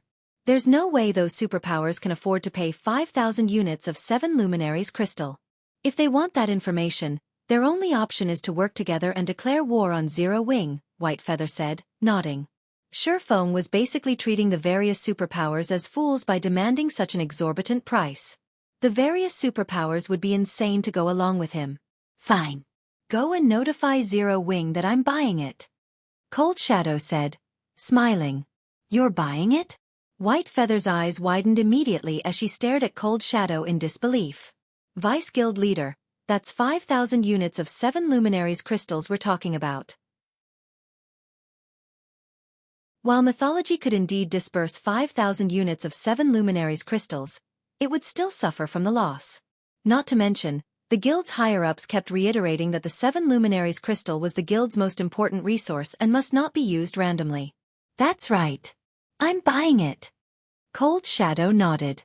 She then asked White Feather, do you think Zero Wing's people are fools? After giving the matter some thought, White Feather answered, they shouldn't be, but they're still too arrogant. Yes. Zero Wing was arrogant to the bones. The guild was not taking the various superpowers seriously at all. That's enough then. Since they're not fools, they should be aware of the consequences of pulling such a stunt. In a slightly resentful tone, Cold Shadow added, although I detest Zero Wing, the fact that Zero Wing has survived until now shows that the guild isn't as simple as we think it is. Even Sir Odin gave up on killing Xueqi. You can tell how extraordinary he is. But that's 5,000 units of 7 luminaries crystal. White Feather couldn't help repeating herself. The guild definitely won't agree to this transaction. I already said that I would buy it, not the guild, Cold Shadow said, shaking her head. So we don't need to worry about what the guild will say about this. Vice Guild Leader, if you buy it, you'll be giving away all the 7 Luminaries crystals you've saved to Zero Wing. White Feather was even more shocked at Cold Shadow's words. Hurriedly, she warned, in this case, I'm afraid you will have to postpone becoming the first Vice Guild Leader indefinitely. 7 Luminaries crystals had always been very important to mythology. Hence, Cold Shadow had constantly been stockpiling the crystals since early on so that she could contribute them to the guild during a critical moment and have the guild recognize her value. However, if Cold Shadow used up her entire stockpile, gaining recognition would be difficult. While 7 Luminaries crystals are indeed important, getting promoted to Tier 4 is much more important right now. Gazing at the endless crimson forest ahead of her, Cold Shadow said seriously, the places Tier 3 players can visit are too limited. Only after reaching Tier 4 can players venture into more valuable locations. Hence, our first priority now is to reach Tier 4. Then we can easily earn back those crystals. In reality, Cold Shadow felt extremely upset by Xueqi's actions. She wanted nothing more than to give him a few hundred deaths right now. However, in the current god's domain, only Xueqi knew how to get promoted to Tier 4 quickly and the exact details of the Tier 4 promotion quest. Getting her hands on this information would be equivalent to securing herself an absolute advantage. After all, she had reached level 120 already with Zero Wing's information. She could undoubtedly reach Tier 4 ahead of everyone else in the guild. She could be the first to venture into places that players currently considered taboo and continuously strengthen herself. At that time, even becoming the strongest expert of mythology's younger generation wouldn't be impossible. I understand. I'll make the necessary preparations now. Seeing the determination in Cold Shadow's eyes, White Feather understood that there was nothing she could say to dissuade Cold Shadow from her decision. At present, the various superpowers should already have players at level 120. If Cold Shadow could reach Tier 4 ahead of everyone else, her authority in the guild would definitely increase. Of course, Cold Shadow was also making a gamble. She was betting that Zero Wing would not lose to the various superpowers and that Zero Wing could survive the upcoming battle. In that case, she would obtain an absolute advantage. However, White Feather wasn't aware of how crazy Cold Shadow actually was. In Cold Shadow's opinion, it did not matter whether Zero Wing could survive or not. She would be satisfied so long as she could get her hands on this opportunity. Orc Empire, Silverwing City. Damn it. Zero Wing is clearly toying with us. That's right. We are kindly offering to purchase his information on the Tier 4 promotion quest, yet he's repaying us like this. Let's just join hands. So long as we join forces to hinder Zero Wing's operations, Zero Wing will have to yield to us. Yes. With our combined strength, there's no chance whatsoever that Zero Wing will survive. Many of the superpowers operating in Silverwing City secretly came to an agreement to suppress Zero Wing. They began targeting Zero Wing's members to force Zero Wing into obediently surrendering the information on the Tier 4 promotion quest. Meanwhile, inside Zero Wing's residence, Xueqi received a call from Yuan Tiexin. Guild Leader Black Flame, you've gone too far this time. Even if you want to sell the Tier 4 promotion quest's information, you could have just asked for 1,000 units. I believe most superpowers would be willing to pay such a price. You will also get to make a big profit. Why must you have Zero Wing make an enemy out of the superpowers?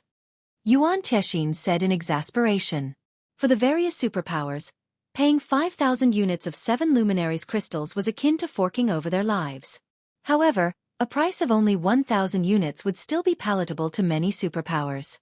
At that time, not only would Zero Wing earn a bunch of 7 Luminaries crystals, but the various superpowers also wouldn't seek trouble with Zero Wing.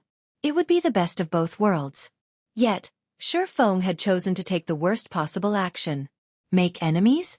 Chuckling, Xueqi said, I never intended to become enemies with them. Also, you're wrong about one thing, Elder Yuan. They are the ones forcing Zero Wing to sell information on the Tier 4 promotion quest. We aren't selling it because we want to. I've given them my price. If they can't afford it, how is it my fault? What you say is indeed correct. Yuan Tiexin naturally understood Xueqi's take on the situation. However, Zero Wing's circumstances were inferior to the various superpowers. Meanwhile, having wealth without the strength necessary to protect it became a sin. But those superpowers won't share your way of thinking. They will definitely cooperate in secret to target Zero Wings members. At that time, Zero Wings members will shed a river of blood. The various superpowers might be incapable of breaking through the defenses of Zero Wings Guild cities right now, but having people target Zero Wings members out in the fields would be a piece of cake. There was no way Zero Wings members could avoid going out to grind for levels. There was also no way Zero Wing could have peak experts escort and protect every guild member. Once the various superpowers took action, Zero Wing would eventually lose members in large numbers. Read latest chapters at Wuxia World. As for Zero Wing retaliating against the various superpowers? The superpower scheme wasn't going to be something as straightforward as a frontal confrontation. Instead, they would be taking covert action against Zero Wing. In that case, how could Zero Wing possibly determine which superpower was actually taking action against it? Moreover, even if Zero Wing managed to identify the superpowers responsible for the attacks, with there being so many superpowers, could Xueqi possibly win against them all? He would exhaust himself to death just by running about the numerous maps.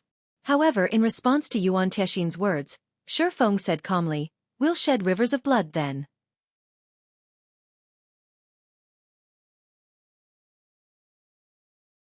Chapter 2749. Tier 4 Promotion Quest Secret, This is Madness. He has truly gone mad. After hanging up the call, Yuan Tiexin fell speechless. He never thought that Xueqi would be so stubborn. Xueqi clearly could have settled things easily so long as he made some concessions, yet he had adamantly refused to do so. Uncle Yuan, many of those superpowers have already begun joining forces. When they find out that Zero Wing is unwilling to concede at all, they will definitely take action, Purple Jade said as she read the report her subordinate just sent her. Zero Wing's present situation could be said to be very bad. According to the report, over 15 superpowers had already agreed to work together to deal with Zero Wing. Forget it. He can do whatever he wants. The clash between the various superpowers and Zero Wing will most likely drag on for some time. After all, Zero Wing's 3 cities are too difficult to take down. We'll see who can last until the end, Yuan Tiexin said, shaking his head. A glimmer of light then flashed in his eyes as he continued. Also, we still have more important matters to deal with. If we succeed in this upcoming operation, the secret pavilion can thoroughly surpass the various superpowers. At that time, even the 5 great super guilds will have to fear us.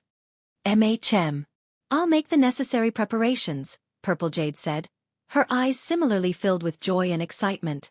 Tier 4 had never been the end of God's domain. Instead, it was only the beginning. The secret pavilion had been waiting for this moment for far too long. Now it could finally fulfill its long-cherished wish.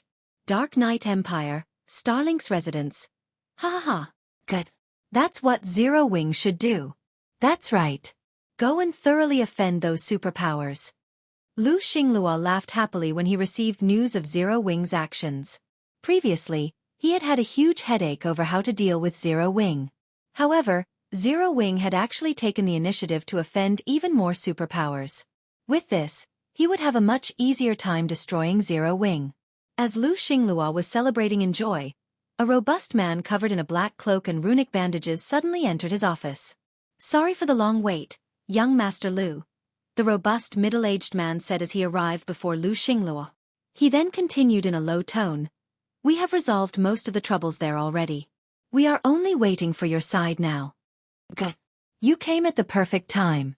This time, even the heavens want Zero Wing dead.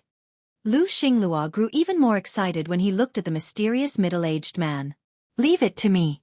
I'll definitely persuade those old fellows to give you their full help." "Thank you, young Master Lu," the robust man said. "So long as this operation succeeds, the lord of our household will also assist young Master Lu in quelling all your enemies." "I believe you."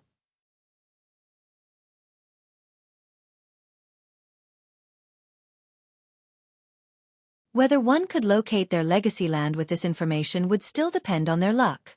After all, Tier 4 legacy lands did not have a fixed position. They would appear at random in God's domain. The Tier 4 legacy lands were all located in spaces outside of the main continents. What players needed to do to visit these legacy lands was find the randomly occurring spatial nodes that could teleport them to these legacy lands. In addition to the information on how to search for Tier 4 legacy lands, the only other valuable information he provided was the process of learning one's legacy during the promotion quest. With this information, one wouldn't go into one's promotion quest blind. Even so, the amount of help this information could provide was limited because the process of learning one's legacy depended entirely on the individual. Outsiders couldn't help in this matter. Meanwhile, the method he provided to search for Tier 4 legacy lands was to venture into incredibly dangerous neutral maps of at least level 130. The more dangerous a neutral map was, the more likely one could find a Tier 4 legacy land. Only by searching in these maps would one have a greater chance of locating a Tier 4 legacy land. Aside from this method, there was no other way. If he excluded these bits of information, then the information on the Tier 4 promotion quest he sold would be nothing but a scam.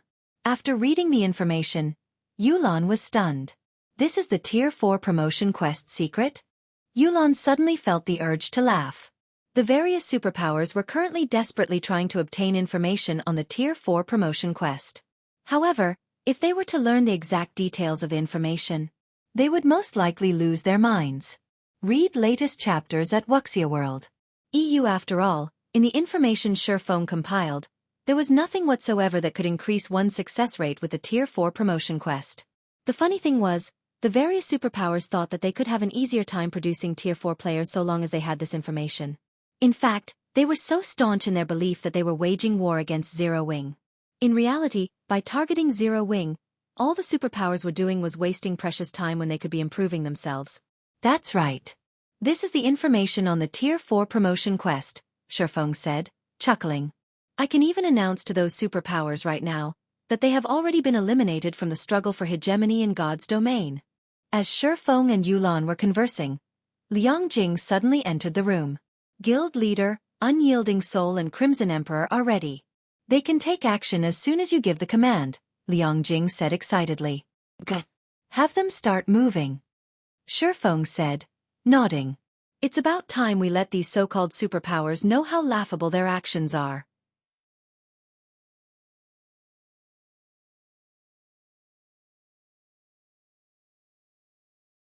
The players and powers residing in Silverwing City were momentarily dumbfounded, unable to understand what had gotten into the two super first-rate guilds for them to garrison so many of their members in Silverwing City.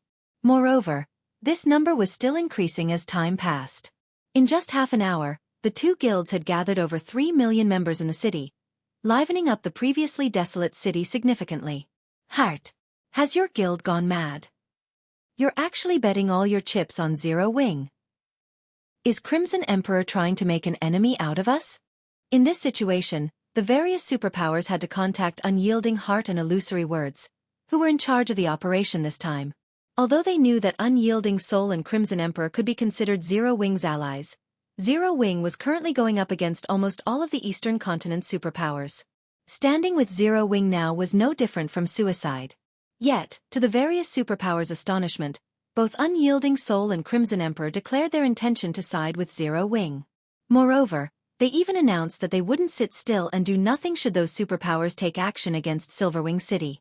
However, Zero Wing's move was even more unexpected than Unyielding Soul's and Crimson Emperor's. Zero Wing actually ordered all members above level 100 to gather in Silverwing City. More than 2 million Zero Wing members appeared in Silverwing City. At present, not only was Silverwing City far livelier than before, but the number of Tier 3 experts gathered in the city had also exceeded 10,000. This was more than what any other guild city on the main continent had. With more than 10,000 Tier 3 experts garrisoning Silverwing City, let alone the various superpowers, even the 5 great super guilds would have to be wary of the city. It was no exaggeration to say that with this kind of power, Silverwing City could trample the various powers operating in the Orc Empire. If the superpowers wished to create any waves in Silverwing City, they would have to disregard cost and dispatch a large number of Tier 3 experts into the city's surroundings. Anything less would be futile. Unyielding Soul and Crimson Emperor must have gone crazy. They're actually willing to go to such an extent just to help Zero Wing? When Cold Shadow received news of Unyielding Soul and Crimson Emperor's actions, she too was surprised. She had anticipated that Zero Wing had a trump card prepared.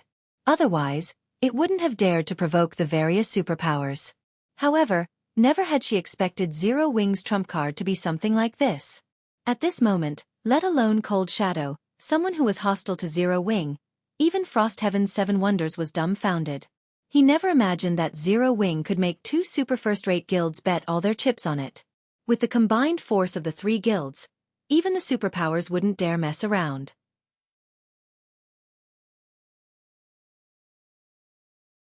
When the players walking on Silverwing City's main street saw this building, they were immediately dumbfounded.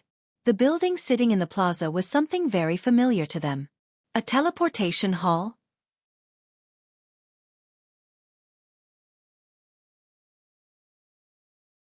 Chapter 2751. Number 1 City in the future. The teleportation hall was a 5-story building with the footprint of 3 sports stadiums. The massive edifice looked as if it were the heart of this area.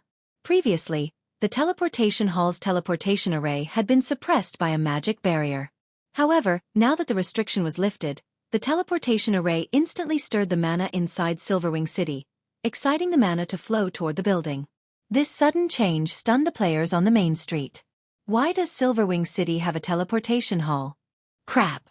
I never thought Zero Wing would actually play such a card. Amazing! Simply amazing! So, this is Zero Wing's true trump card? This won't do! I need to rent some shops in Silverwing City now. I must rent them no matter the cost. The many players on the streets who were originally planning to leave Silverwing City for greener pastures were now in a hurry. Some of the players who were quick to respond hastened to Silverwing City's City Lord's mansion immediately. Hurry up! B-Weeb/B. Notify the commander right away. We can't let the commander rent a house in another guild city. We got tricked by Zero Wing. Meanwhile, the various adventurer teams members frantically contacted their respective commanders lest they ruin their future by being even a tad slower. As for the various large guilds members, their initial gleeful expressions were now replaced with gapes of disbelief. A teleportation hall. This was a building all players in God's domain were familiar with. Everyone knew just how valuable a guild city with a teleportation hall would be. Compared to high-ranking constructions or Tier 4 NPC guards, a teleportation hall was many times more valuable. After all, so long as a guild city possessed a teleportation hall, it would be connected with the countless NPC cities of God's domain. The addition of a teleportation hall to a guild city would be akin to a human living in the Stone Age instantly transforming into a human living in the modern era. The teleportation hall would elevate the standard of a guild city by several levels. When the various superpowers received news of this addition, they were momentarily dumbfounded. None of them ever expected Zero Wing to have such a card. Meanwhile, the Zero Wing members inside Silverwing City reacted with surprise and joy. The guild leader is awesome. Those superpowers must be stupefied after this move. With the teleportation hall, Silverwing City will definitely become the heart of the neighboring kingdoms and even the Black Dragon Empire. Now, even if the superpowers are powerful, they won't be able to stop players from streaming into Silverwing City. Eventually, Silverwing City will become the number 1 city in this region. Initially, Zero Wing's members all thought they were in for a bloody battle against the various superpowers. They never thought Xueqi would bring them such a surprise. Silverwing City was on a distant neutral map. With the addition of the teleportation hall to the city, adventurer teams and independent players could now save up on plenty of travel time by teleporting directly to the Orc Empire. Even though the teleportation fees would be exorbitant, many expert players would rather pay the higher fee than waste their precious time. The players of the neighboring kingdoms and empires were highly likely to visit Silverwing City. At that time, Silverwing City's player population might exceed 10 million, or even 20 million. The various superpowers' attempt to suppress Zero Wing economically had become an utter joke. The only problem remaining would be the superpowers covertly targeting Zero Wing's members. However, that problem could be easily resolved. Zero Wing's members could simply stop wearing their guild emblems and travel to other neutral maps to grind. Guild leader, just a moment ago, over 2,000 players visited the City Lord's mansion to lease shops from us. At this rate, it won't take more than half a day before we rent out all our shops, Liangjing said excitedly as she read the statistics report she just received. Many NPC merchants had withdrawn from Silverwing City after Zero Wing implemented the ban on NPCs. As a result, many shops were vacant. However, with the current frenzy, Zero Wing didn't have to worry about finding tenants for these shops anymore. In fact, the number of players seeking to lease shops from the city outnumbered the NPC merchants that had left, by a factor of 10 or more. Now, Silverwing City's income surpassed even the previous total income of Zero Wing's 3 guild cities. Xueqi nodded, not at all surprised by this situation. However, we need to tweak the rates of our shops.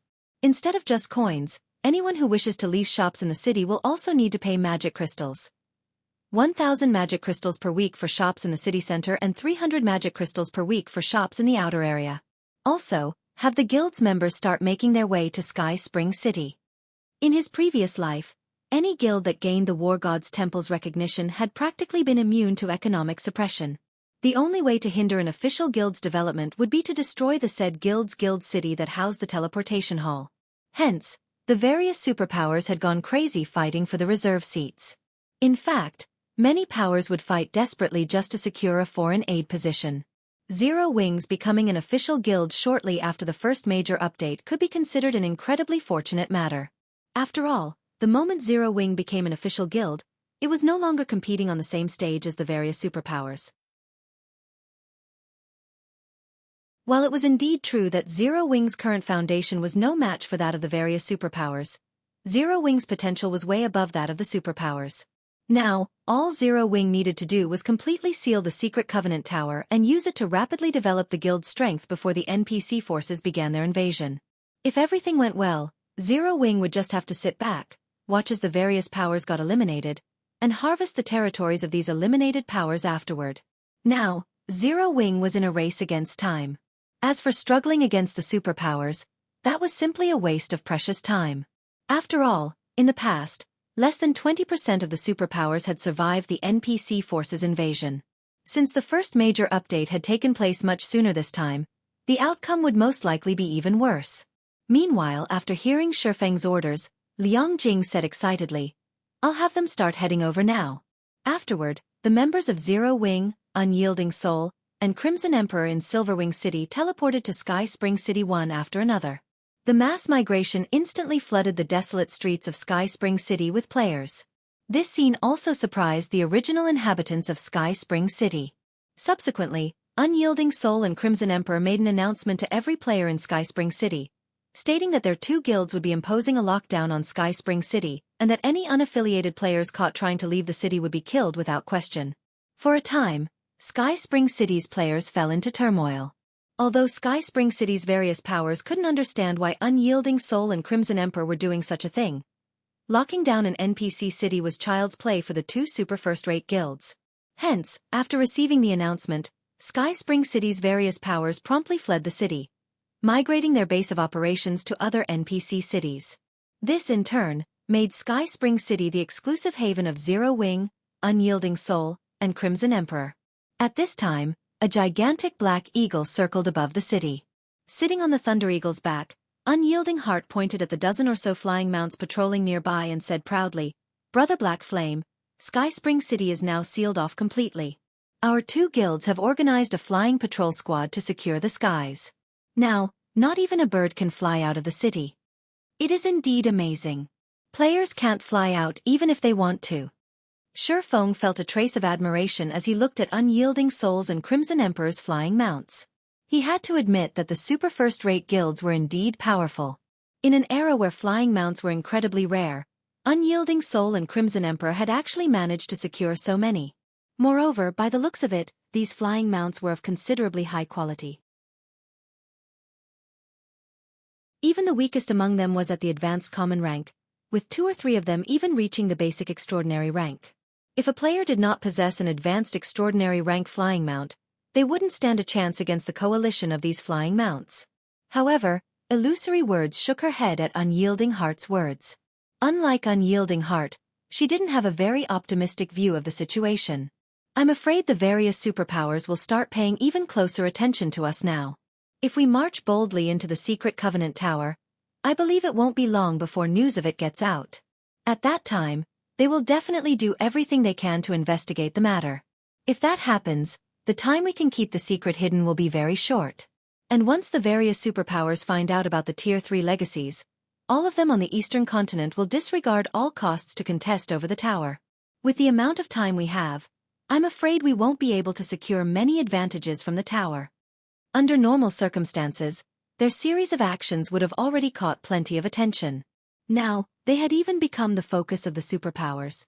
Meanwhile, no secret could be kept forever, especially with massive organizations like their guilds. No matter how hard they tried to keep the secret Covenant Tower secret hidden, the secret would eventually get out. The only way to prevent the secret from leaking would be to avoid informing the members of their guild and prevent their guild members from entering the secret Covenant Tower at all. However, they couldn't afford to take such an action. Indeed. Xueqi nodded. He very much agreed with Illusory Words' worries.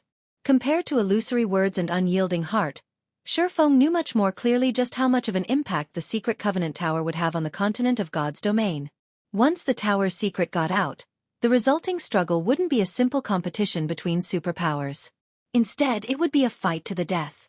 Quite a few superpowers had even perished during the struggle back then. However, we have already acted. We can't possibly avoid entering the tower now, right?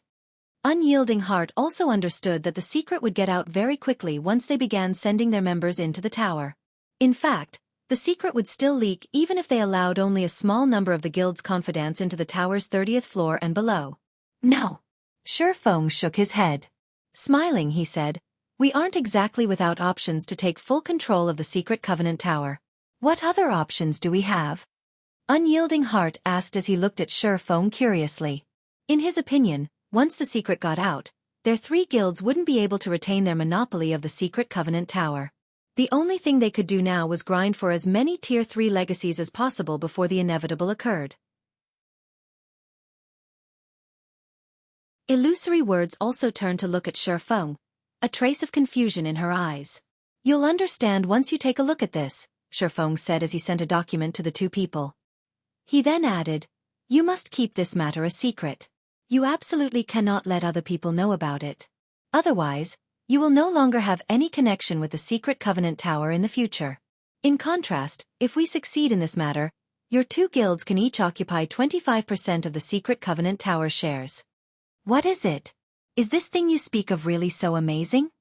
Unyielding Heart felt that Xueqi was indulging in hyperbole. The latter spoke as if the secret Covenant Tower was already in the bag.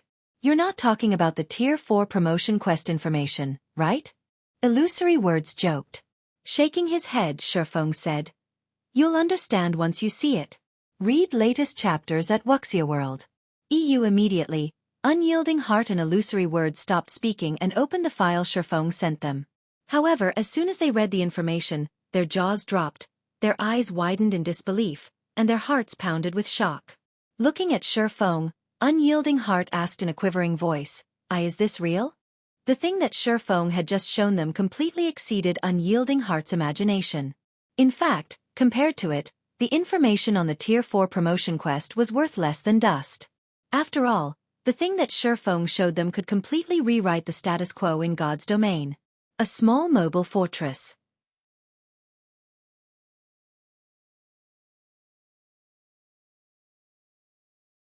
Chapter 2752.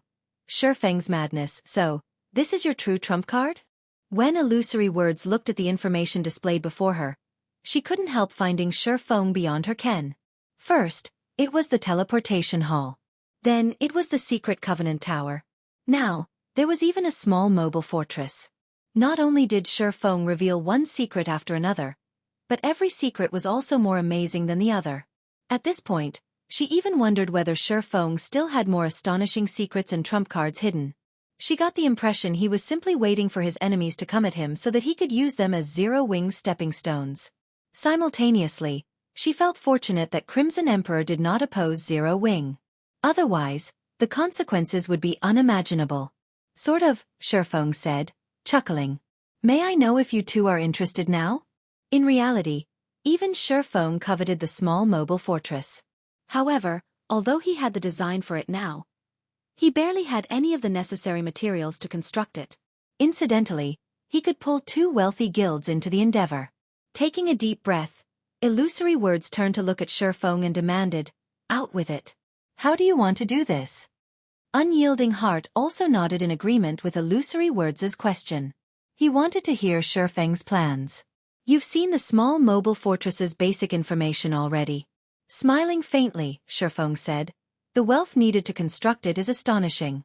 I can confidently say that even if we empty out your two guilds, we still won't have enough resources to build it. Neither illusory words nor unyielding heart refuted Shifeng's words. Although Shifeng did not show them the requirements for constructing the small mobile fortress, even a fool could tell that the cost of such a terrifying sky fortress would be astronomical. It definitely wasn't something current superpowers could afford. I don't need you to pay for the fortress's construction cost. However, I will need your 2 guilds to pay 2 million magic crystals and 5 million gold coins each for the Secret Covenant Tower shares. What do you think? Elaborating on his point, Shifeng said, once we fully occupy the Secret Covenant Tower, we can collect entrance fees from other players. For example, we can charge 2 magic crystals or 1 gold coin. Your 2 guilds will each get 25% of the profits. Of course, before this, I still need your 2 guilds to lend me your help. Otherwise, it would be very difficult to accomplish this task. At Shifeng's words, illusory words and unyielding heart began pondering in silence. What Shifeng said was simply too astonishing. If they followed his plan, they would basically be declaring war on the Eastern continent's other superpowers. Moreover, it would be irreconcilable. Of course, if Shifeng's plan succeeded, Crimson Emperor and Unyielding Soul would stand at the top of the Eastern continent. To put it simply, this was a gamble. Shifeng was not at all surprised to see the two's reactions. In reality, he had planned to carry out such a plan since the very beginning. However, instead of revealing his full plan right off the bat, he had chosen to reveal it sequentially to the 2 guilds. Otherwise, they would most likely have rejected it then and there. Zero Wing wouldn't be able to become a true titan in God's domain in that case. Only by securing the Secret Covenant Tower could Zero Wing continually produce Tier 3 players in large numbers. After all, a complete Tier 3 legacy could be used only 9 times, at most. In other words, a Tier 3 legacy could, at best, produce 9 Tier 3 players. After a Tier 3 legacy's uses were exhausted, it would disappear automatically, and one would have to find another complete Tier 3 legacy. Hence, it was necessary to keep sending players to explore the Secret Covenant Tower. However, if Zero Wing held the tower for only a short period, the small advantage it would gain wouldn't be enough for the guild to undergo a qualitative transformation. Only by having complete control over the tower would Zero Wing build a foundation solid enough to dominate God's domain. Now that Crimson Emperor and Unyielding Soul had seen the preliminary parts of his plan coming to fruition, the 2 guilds would also have more confidence in Zero Wing. Meanwhile, Illusory Words and Unyielding Heart simultaneously contacted their respective superiors and secretly discussed the partnership Shifeng proposed. At this time, Zero Wing had given them 2 options. Moreover, they had to choose between these options right now. The first option was to give up on further cooperation and focus only on obtaining some benefits from the Secret Covenant Tower. Afterward, the tower would no longer have any connection with their 2 guilds, becoming the competition ground of the other superpowers. Instead, the second option was to further their cooperation with Zero Wing, taking full control of the Secret Covenant Tower and making an enemy of every other superpower on the Eastern continent. If their plan succeeded, their guilds would gain an endless stream of resources and Tier 3 players.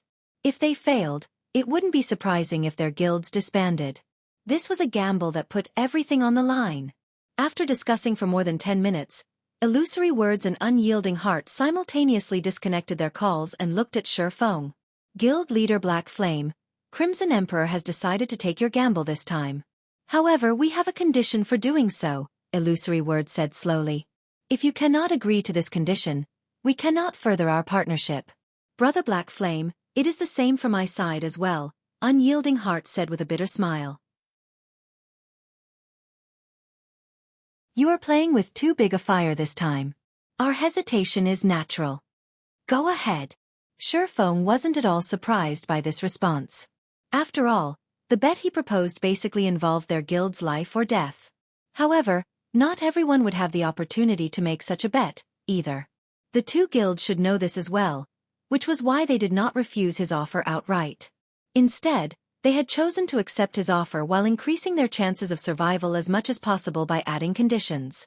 In fact, it would be strange if they didn't do so. I'm guessing the requirement of our 2 guilds should be the same.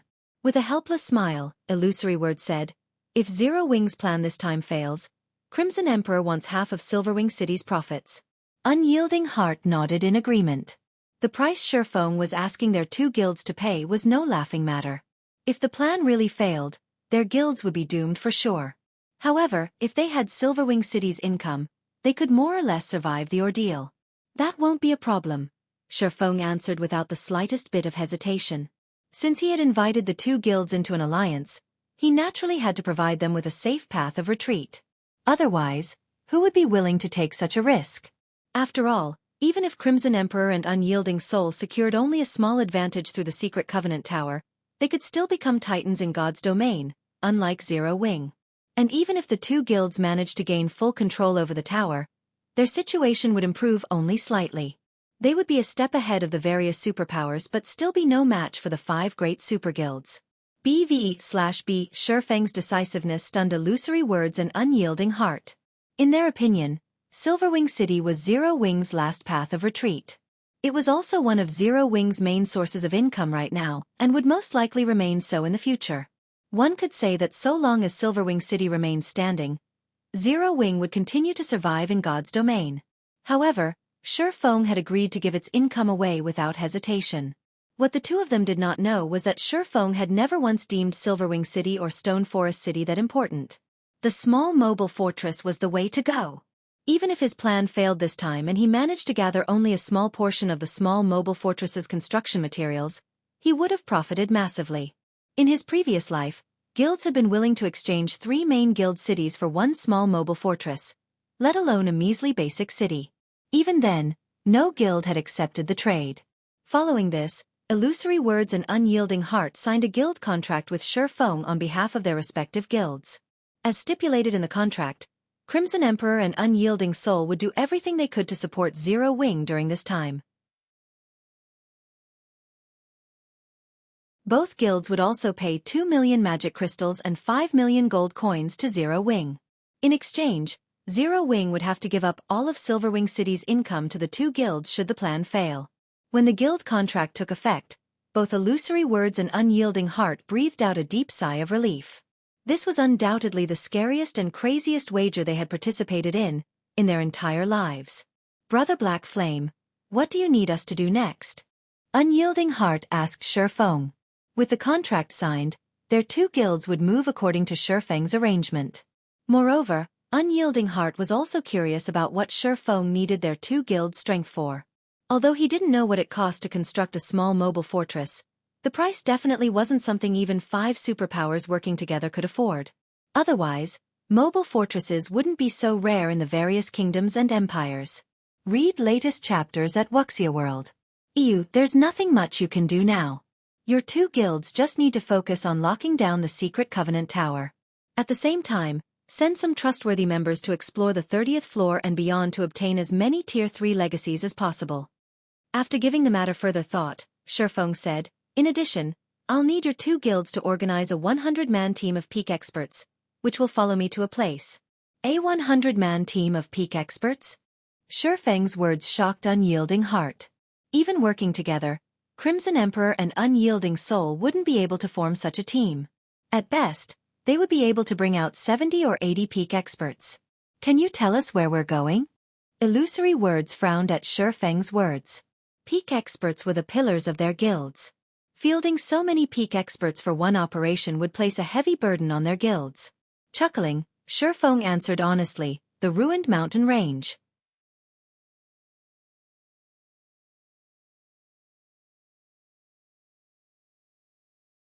Chapter 2753.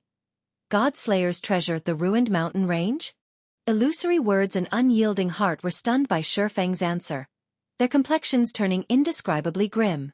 The two of them were not unfamiliar with the name Ruined Mountain Range. On the contrary, this was a name that resounded among the various superpowers. The superpowers usually sent scouts to check out level 100+ neutral maps, which had many danger zones. Some superpowers would even investigate level 130 to level 150 neutral maps. Of the explorations conducted by the superpowers, none of the exploration teams they sent into the Ruined Mountain Range had returned alive. Yes.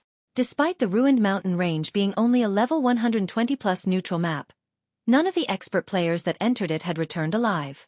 In fact, they didn't even know how they died. After suffering such bizarre losses, the superpowers stopped attempting to explore the Ruined Mountain Range. After all, The players capable of entering level 120 plus neutral maps were incredibly strong experts, with even the weakest among them being at the flowing water realm. Even the superpowers couldn't afford to have too many of such experts dying. Due to this reason, the ruined mountain range had become a forbidden land for the various superpowers. Even though the superpowers already had level 118 plus expert players under their command now, none of them dared make another attempt. After a while, Unyielding Heart asked nervously, "Must we go in there?" Peak experts were the main pillars supporting their guilds. Even the death of one of these experts would distress them. It would be an absolute nightmare if several dozen of them died. We must.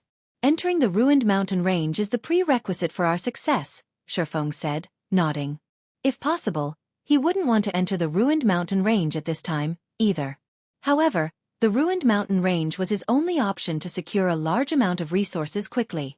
This was because the ruined mountain range was a true forbidden land with the lowest level requirement.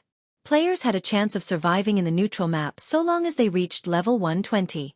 Moreover, the ruined mountain range was also one of the most highly contested forbidden lands in his previous life. Although the ruined mountain range was labeled a forbidden land, it wasn't a forbidden land for all life. Instead, it was only a forbidden land for humans. Humans would face great danger when entering the ruined mountain range. However, non-humans wouldn't. Most importantly, the clue he had to the God Slayer led him to the ruined mountain range. After analyzing the map clue and with his understanding of the ruined mountain range, he felt it was highly likely that one of the God Slayer's treasures was hidden inside the forbidden land. The Earthfall Secret Land. This was something he had only heard of during his previous life. Although he didn't know who activated the Earthfall Secret Land, what he did know was that the 5 great superguilds had dispatched over 40 Tier 5 experts to contest for it. The struggle between these experts had very nearly flattened the ruined mountain range's outer area. As to what the Earthfall Secret Land contained, there had been all sorts of rumors about it in the outside world. However, nobody actually had a concrete answer. This was because shortly after the Earthfall Secret Land appeared, 3 of the 5 great superguilds had joined forces to monopolize that place. The 3 guilds had prohibited not only outsiders from entering but even their own internal members. The minimum condition to enter the Earthfall Secret Land had been being a Tier 4 core member. Nevertheless, one thing was certain.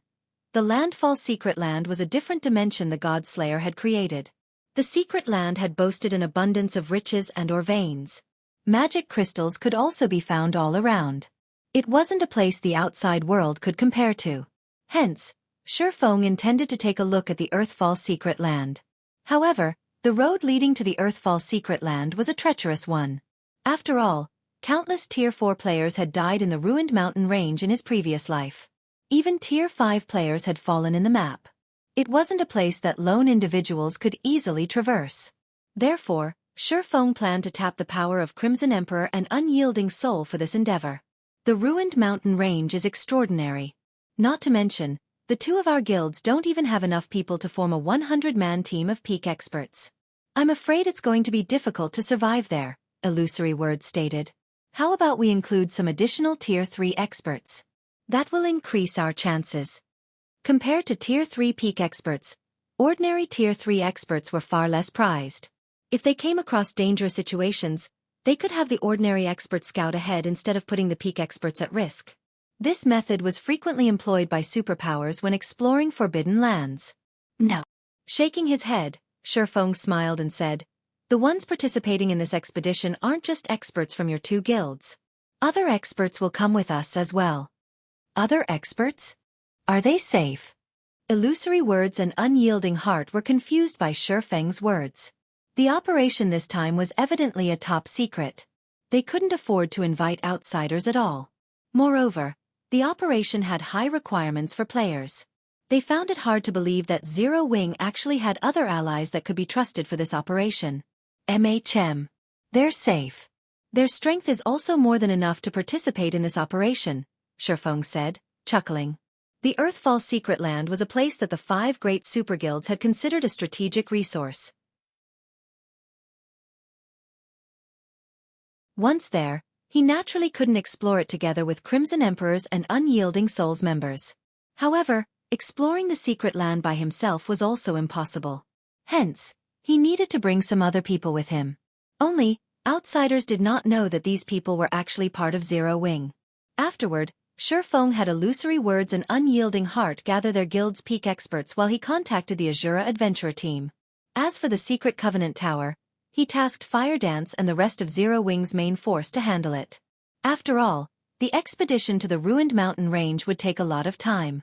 Since Fire Dance and the others could already challenge their Tier 4 promotion quests, it would be a loss for them to accompany him. Black Dragon Empire, Thousand Rock Town. Several dozen flashes appeared on the town's teleportation array as Unyielding Souls and Crimson Emperor's peak experts arrived in this desolate border town.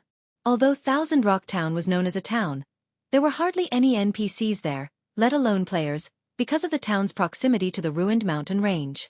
The neutral map was so dangerous that even NPCs wished to avoid it. After glancing at the desolate street, Blue Gown eyed Xueqi, who stood nearby. She then asked Illusory Words curiously through a private conversation. Big Sis Illusory, who do you think guild leader Black Flame invited? In her opinion, their team, which consisted entirely of peak experts or better, was incredibly rare even in the entire God's domain.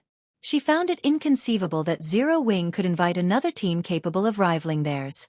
Aside from the many peak experts, their team had Illusory Words and Unyielding Heart. The former was a cleric who stood at the pinnacle of God's domain, while the latter was a berserker with defense rivaling MT classes. There was also Blue Gown herself, who was the third-ranked Guardian Knight in Crimson Emperor's main force. At this stage of the game, only the 5 great super guilds would be capable of fielding such a team. I don't know. According to the information we gathered, only the Dragon Phoenix Pavilion's Phoenix Rain might be of help. However, Phoenix Rain disappeared, so Zero Wing shouldn't have any other capable allies, Illusory Words replied, shaking her head. She, too, was curious about the allies Xueqi mentioned. Shortly after Illusory Words and Blue Gown spoke with each other, a dozen or so flashes appeared on the teleportation array once more. When these new arrivals walked out of the teleportation array, both Illusory Words and Unyielding Heart were shocked. Every one of these new arrivals radiated an astonishingly powerful aura. By the looks of it, not only had they unlocked their mana bodies, but their progress should have reached 100% as well. The callous man walking at the head of the group was someone even Illusory Words and Unyielding Heart had to be wary of. Lightning Demon Lifeless Thorn. Read latest chapters at Wuxia World. EU Lifeless Thorn was a ruthless person who persisted in challenging the various experts of God's domain.